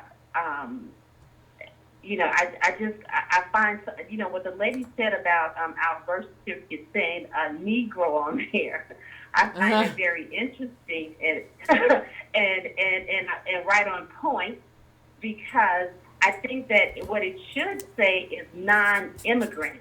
Because every time I fill out an application in America and they ask me what I am, I said I'm a non-immigrant, because I'm the only one that's here that's a non-immigrant. And we do not have the alliances of anyone, of any group. We never have, and we never will. And I'm only basing that on what's been happening just over the years. I mean, it's just based on our experience. We just should look at what's happening to us. Look at our leaders. You have Lee Daniels, you have Oprah and Michelle. The color doesn't matter. But in 2008, when Barack started running for president, and she said in that interview and said, well, I'm worried about my husband being shot at the gas station because Barack is a black man. See, 8 years later, and you got a permanent. Hello? And now, color doesn't matter and money doesn't matter. Time changes things, yeah, boy. A little strategic, isn't it? A little strategic. Color doesn't matter now that I'm rich. Money doesn't matter now that I'm rich. Yeah. Yeah. And they're not even rich. When you think about it, they don't even have the, listen, you know, I tell people all the time, if the white man is paying over $500 million a year, he's got to be making $500 trillion. You know it. They don't understand that. They can't comprehend. They don't comprehend that, you know, you got these few, you know, I call them phenomena. That's what I call them in the black community. You know, you get one phenomenon here and thither, and they trot them out, and they keep telling us, oh, yeah, you know, just quiet down, like Lee Daniels says. You all black folks, shut up, do y'all job. Don't worry about no Oscar. And which that part, I could care. I don't care about a black person or a white person getting an Oscar, because Yvette, this is what I tell everybody. When they're telling you about an Oscar, when they're telling about anything other than how to put money into the hands of black people, this is what I tell them. It's called WPP. White people's problem. Anytime someone says anything to me about anything other than putting money in the hands of white people, black people, I say that's white people's problem. That's not my problem. It's not. It's not, and it's people that spend a lot of time around white people. And I'm not saying that's wrong, but I'm just saying this is your problem. Handle your business. This ain't the black community's problem. This is your problem. Well, I didn't get an Oscar this year. Yeah, but you're a multimillionaire. You handle your business. Don't come to me with that. Jada Pinkett telling we should boycott stuff. Yeah, put up a YouTube. We should. I think we. What you mean we, Jada? You doing all right? Last I checked. Thank you, Carl. I appreciate it. You know, one of the things I want to say. Okay. Thank you. I appreciate you calling in. But one of the things I want to say. I remember a while ago, somebody said something about his name is Osei Frimpong. Yeah, he is like, that sounds Ghanaian to me. And I think one of the things I appreciate about you've been extremely honest. Yeah. About why some, when I'm not talking about all immigrants, I'm not immigrant bashing, but I'm telling you what I know. No. I mean, you met my dad this weekend. How they think of us. It's not about how we think of ourselves or how we, and it's certainly not about how we should talk to them when they talk to us like that. But in terms of these people, a lot of these people, you know, if you talk about people coming from other countries, some people just come here to make money. They came here. My dad came here to make a score. He didn't come here to stand shoulder to shoulder with black descendants of slaves. No, he came here to make a score. He came here to get rich because that's what people come to America to do. Mm-hmm. And if that means stepping on a few black people, I think a lot of immigrants are fine with that. Because they came here to get rich. They left poverty to come here to get rich. They come here to be like, I'm going to be a part of your union. No, I ain't going to be a part of your union. Ain't nobody got time for that. I just want to send money back home. I want to do that. And I'm not even talking about whether that's right or wrong right now. I can't talk about where you come from and what you go through. I'm just going to talk about whether or not that's good for black descendants of slaves who are here right now. Right. That's what I want to talk about. So, you know, and so, you know. I wish we talked about immigration like that. I wish we talked about immigration like, look, if you're going to come to this country, you need to learn about our traditions. You need to learn about our history. You need to learn about our institutions. You need to learn about our problems. And you can't, pretend that, America starts when you get here. No, and you got to be an ally. Like somebody put on the Facebook, well, we can't be allies and you're trying to distance us. I'm not trying to distance anybody. I'm trying to tell you how to be a good ally. But I'm trying to tell you we're not the same. We're not the same. We don't have the same claim. But I'm trying to tell you how to be a good ally because it's my job to teach you. There's a model. You don't just come here and just tell me how you going to be a good ally. That's not how it works. There's a model. Not even Harry Belafonte, who I think is also a good model of what a good immigrant ally looks like. But I'm talking about Sharma Sawant down out in Seattle. She got here. 2 months later, she looked around going these people needed more minimum wage. They need to fight for 15. They need more money. There's a lot of money in white capital. Sharma Sawant's an Indian woman. But she immigrated here. She looked around, saw the problems, and no, I'm going to stand shoulder to shoulder with the people who are poor. I could come here and make a score, but I'm actually going to, America's got problems.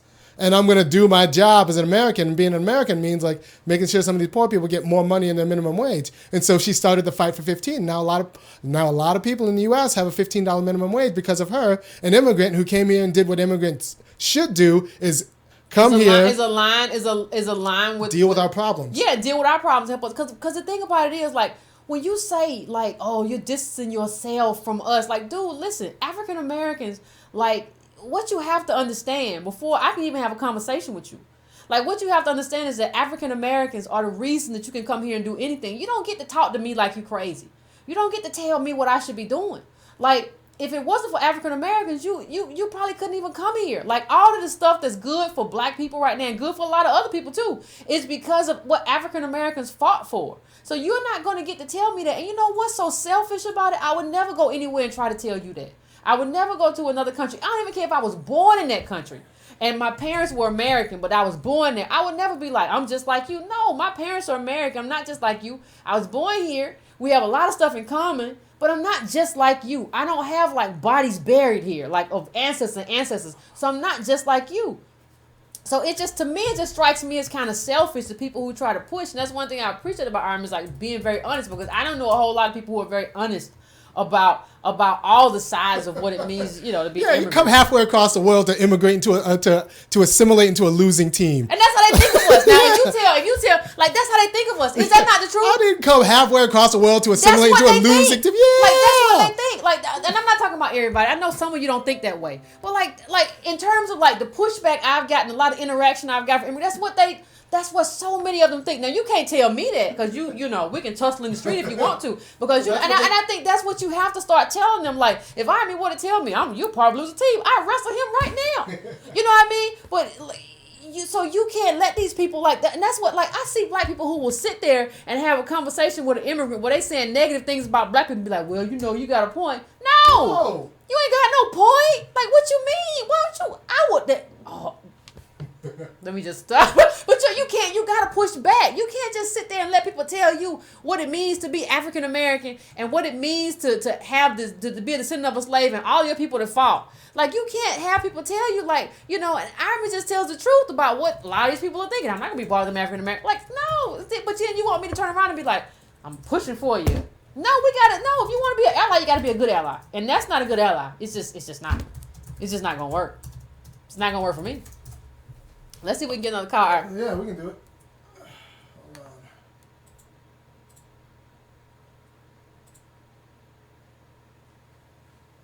All right, you're on the air.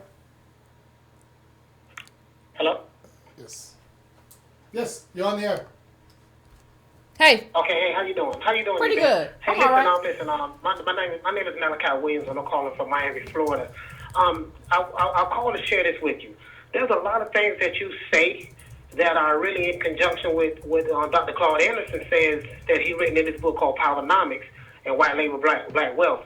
I don't know if you read any of those books, and I don't know the man. I'm not calling to endorse his book, but I read both of his books. I read a lot of books, and there's a lot of stuff that you say are really in line with a lot of the principles that he put in his books, especially when it comes to, like he broke down about politics. When we vote for people, I'm not going to vote for you just to be voting for you. I'm going to vote for you because I want something in return. And it's called pro quid. I think it's called pro quid pro. You know what I mean? Well, quid pro quo. Quid pro quo. Look, if I'm going to vote for you, we're going to vote as a block or whatever the case may be. I want something in return. We're not just going to vote for you because you're black or vote for you because you're Democrat or whatever the case may be. We need something in return. Our people, like you said, we really don't know nothing about politics. We know nothing about politics at all. We think we're just going to vote, hope for the best. And it doesn't work like that. You know what I mean? And he actually has an action plan. And so a lot of the stuff that you're saying, and there are some things that you say that I was, didn't agree with, but most of the stuff that you say I really, really agree with, because I sit there and I listen to you and I do a lot of studying, and I'm like, man, Yvette is really on point with this. You're really on point. And we can't unite with all black people, on this issue, because all of us don't get along on this issue. We're going to have to come together with like-minded individuals. You see what I'm saying? And we're not like-minded individuals. There's no need in me uniting with my aunt if she believes and she's pro-Democrat and she's going to vote Democrat no matter what. But, I'm fight for the liberation of our people, but not only liberation, but just to try to make sure that we get reparations and stuff like that. And if another black person doesn't feel that way, or a group of black people don't feel that way, then we don't share common interests right there. So there's no need in us uniting from that standpoint. Good. So I don't want to hold up, say too much. I just want to let you know that if you're not familiar with Dr. Claude Anderson's work, there's a lot of stuff that you say is already in line with what he's written in his books and what he's been doing for years. And if you ever research his work, you will see that you and him have a lot more in common than versus disagreements.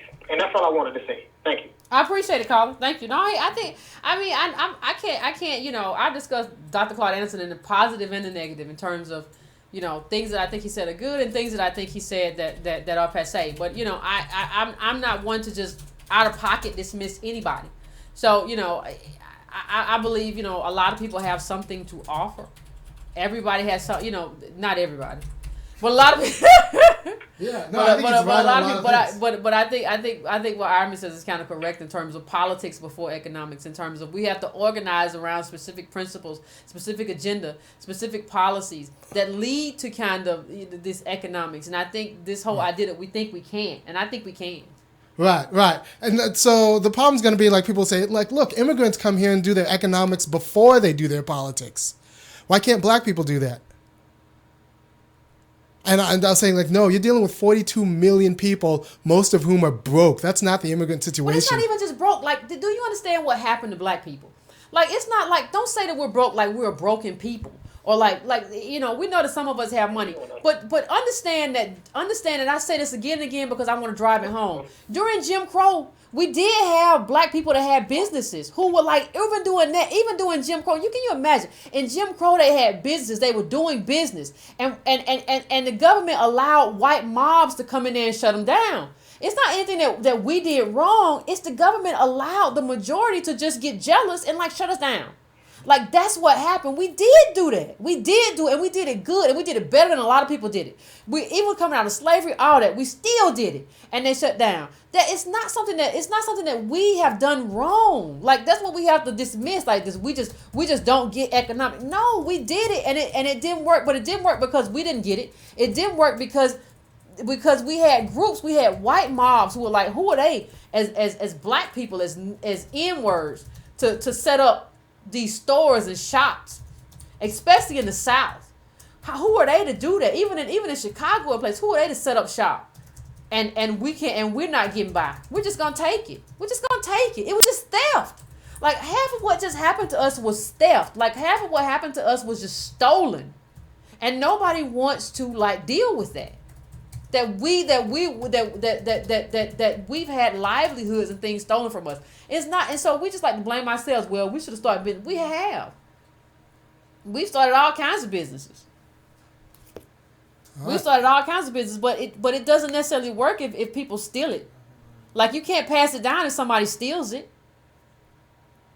The places that you see where it was most successful were places up north, where they were really able to kind of do that without the infringement of the KKK and stuff. That's not everywhere in America. We have to understand the impact of regionalism in this country. Everything wasn't the same. All right. Keep going. Yeah.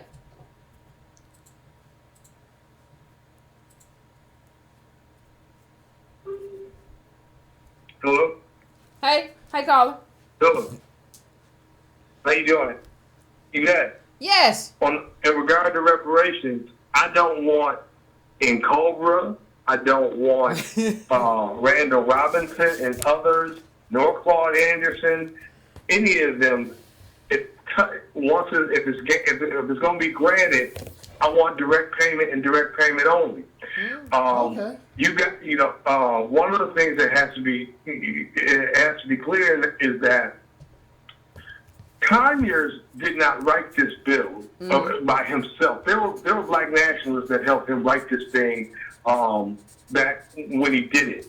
And these folks have been around him, are around him, and they see reparations as their come up, because, and let me show you how this will work.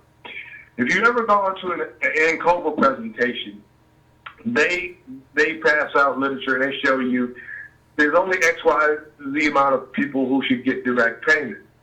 Then it goes to they have this network of contractors for quote-unquote services to rectify unemployment, paucity of skill, reading, so, things of that nature for black folks. Nothing to do with the alleviation of abject material condition. And I've been to reparations presentations, and I've stood up and have actually challenged them on this, and folks have looked at me like, wait a minute, what the hell are you talking about? And not only that, when Randall Robinson wrote the deck, that shook the deck in regard to the issue of reparations to the point where now you still got folks who are jockeying for position. And so the bottom line is there has to be direct payment, because if you allow anything short of that, what you're going to have is a situation where the junior partners in the black political class will get their comeuppance, and they will then repress violently everybody else who says, wait a minute, where's our money? Where's ours? We're not benefiting from these, quote unquote, your network of contractors and things of that nature. And I'm telling you, this is very real. A lot of people dismiss this, but trust and believe. If you've been following this along as long as I have, these people clearly understand what this means. And I mean, a lot of people say, I don't even talk to people who say, well, I don't, the folks who say that they don't need reparations are lying. That's clear. Yeah, that's what I say. All right. Thanks, caller. I appreciate that. He wants to, hold on. Go ahead, hurry, wrap it up for me. Hello. Yeah, wrap it up for me. Yeah. So again, if it's not direct payment, because anything else is anti-democratic. It's just that simple. Wow. Yeah. I appreciate the call. He says anti-democratic. Yeah. I'm just kind of iffy. I think for some people, but I don't know. I don't know how well that would do for other people. A direct payment? I think we could do baby. With a lot of money, baby bonds. I think it could be a little bit of everything. You because get some baby bond. White people not only got the land, they not only got the money, they not only got slave labor, they also got universities and land grant universities to teach them what to do with the land and teach them what to do with the money and teach them what to do with their slave labor. So we could talk about an inclusive package that had many parts. One of them included a direct check. A direct payment. But if we're talking about what's going to take to actually make strong middle class black communities, and it's not going to take 228 years to get there, because that's the aim, right? That's the goal. We just want to be strong middle class black communities, not individuals, communities that are with a black middle class and a black upper class that's more than $1.4 million with strong black communities. So it's going to take all these different institutions, and one of them can include a black direct payment, but I'm okay with other aspects of black empowerment. Yeah, I think maybe baby bonds is a direct payment, but some other stuff too. Because I honestly think racists would love to just give us a one-time payment and just watch us blow it and just be like it's over. Yes. That's just it. Yeah. So give us Kroger. I want contracts. I want take Kroger and just give that to black people. Like a black co-op. Yeah. I got ideas. Want to annex. Somebody want us to put a list together of the reparation solution. Lord, y'all ask. I'm already putting together a black agenda. Lord, y'all got a lot to ask for. Well, honestly, if you want these things, you need to help us grow. Yeah. You need to help us grow, because if you grow, then we can get more money, and if we get more money, we can get interns and a staff and get together these documents. That's true. We need to help us grow. We just passed 10,000 subscribers. Mm-hmm. We need to get to 20,000 subscribers, and that will only happen if the good people who are listening and enjoy the show tell your friends.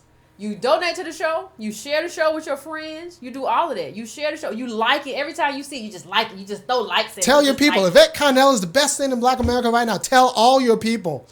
Tell all your people. Send out emails.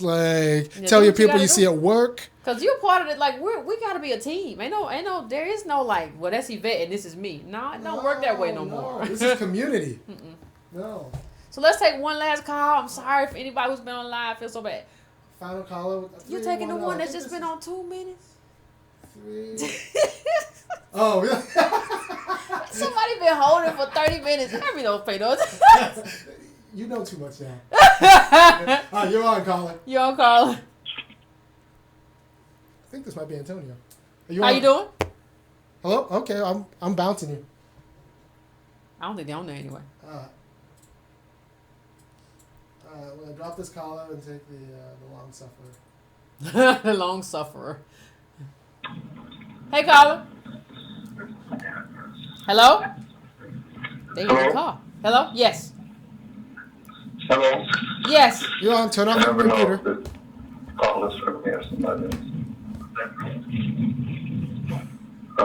This talks about breaking down. I love my people. Are you driving? He's going to pull up. We're going to cause an accident.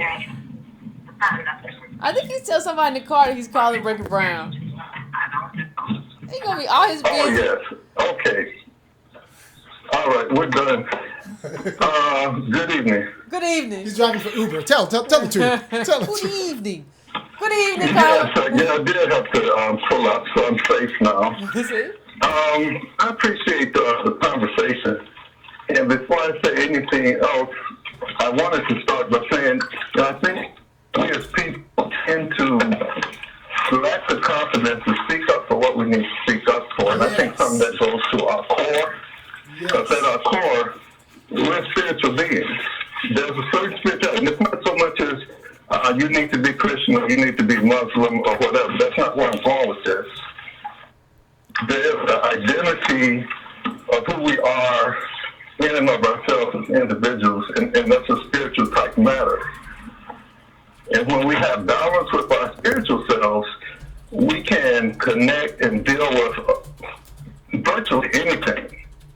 But if we don't have that balance, we don't have that, it's a piece, you can call it, other people can call it one thing or another, but it's balance. So when we have that balance, that's what I'm going to use that word, if we have that spiritual balance within ourselves, then we can approach conflicts that we don't know how to solve, but because we have balance, we find ways to solve it. We do things that people say, wow, that's impossible. How did you get that done? Well, when you have peace, you can unite with people, and a united people can do incredible things. And our background is to keep us in disunity. As Black people, that's been one of the main cogs in our struggle. Keep them disorganized, keep them united, and we'll keep them subjugated. Those slaves, we don't even need chains. Do you follow me? Yeah, no, I hear you. So, I've been an educator for 30+ years, and, for sake of a name, I go by Triple T, because I'm in the Chicago area. I have a brother who already has one target on his back, being a police officer, so I wouldn't want to say anything that would make him an even more standout target. Because he's very outspoken himself, and he looks at his colleagues and he tells them they're racist, and he puts them in their place, and he does a great job, and they do what they have to do. But to come back to why we struggle, we don't have balance, we don't have identity, and those things are systematically denied us. However, it's hard to keep the truth from surfacing. And so as the truth is beginning to surface, more of us, you guys are doing a great job spreading truth. There are other people who spread truth from various persuasions. It's not even a left-right thing, because the truth is what? The truth is the truth. And think about this. Approximately 5,000 years ago, according to the story, Moses went and told Pharaoh, you need to let my people go. Now, he might have stuttered, because the scriptures say he had a stammering issue. Or maybe Aaron did the speaking, but the point was he stood up and said, this is what needs to happen. Now, 5,000 years later, I hear you, Carla, but we got to wrap it up. Saying, hey, we got to wrap it up, Carla. I appreciate it. To Israel. We gotta wrap it up, everybody. I appreciate the caller for calling in. And the one thing I gotta say before I go, All right. I'm tired of you people telling me, don't post anything else on my page talking about we were here first. It's offensive to African Americans who came here through the Middle Passage. It doesn't even matter if you right. Like if there were African Americans, it don't matter. Like because you're undermining the whole reparations argument by saying we were here first, you idiot. Like I don't care. I don't want to hear about the Hotep man's book who wrote that thing that said we were here first. I don't care. Like you're acting like the Middle Passage never happened. Don't post that no more. And I just want to put out anybody else who posts that stuff on my page getting blocked. I'm done. I'm finished. All right, so there's something else he said that I want both of us to address a little bit. He said it's hard to keep the truth from surfacing. No, it's not. There's an entire propaganda machine that's been working overtime to keep the truth of black degradation, black poverty, and black exploitation from surfacing. They have a vested interest in keeping that exploitation from surfacing and to keep us from making claims for redress. So it's not hard to keep the truth from surfacing. And like, unless we do something active in our media and in our image, unless we control our image and the stories that are told about us and our history, the truth will continue to be concealed. So that's why it's important to support local media, support or independent media, independent black media who's not afraid to tell the truth and tell the whole truth. And because no, it actually is very easy to keep the truth from surfacing because there's a lot of money that depends on keeping black people confused. And they'll even spend money to get black individuals like Oprah or Michelle Obama or Lee Daniels to tell you and to keep us confused, tell us money doesn't matter or color doesn't matter. So we need an aggressive, positive strategy to get the truth to the top. And that means dollars, that means organizations, that means political organizing. But don't it's an article of faith to think that the truth will magically just kind of bubble up. Yeah, no, don't do that. Don't do that. No. It's an article of faith. People will eventually give us our due. No. It is an article of faith. Like, it's just like, God gonna make it right. No. We need to go out, organize, and take it. We need to, yes. It's. But he did speak about something also, a lack of confidence, and I think that's important. I do think we have a lack of confidence. I don't know where that came from, though. I don't even know where that came from. Where do we get this idea that like we can't do it and like so we got to go into our little bubble? No, you took it. We just can't give up on that because you took like I can't believe I saw a poll that showed that like how many black people were just like not in favor of reparations. Like that's why I did the show. Like y'all are crazy and y'all are part of the problem. Y'all are a big part of the problem. Get yourselves together.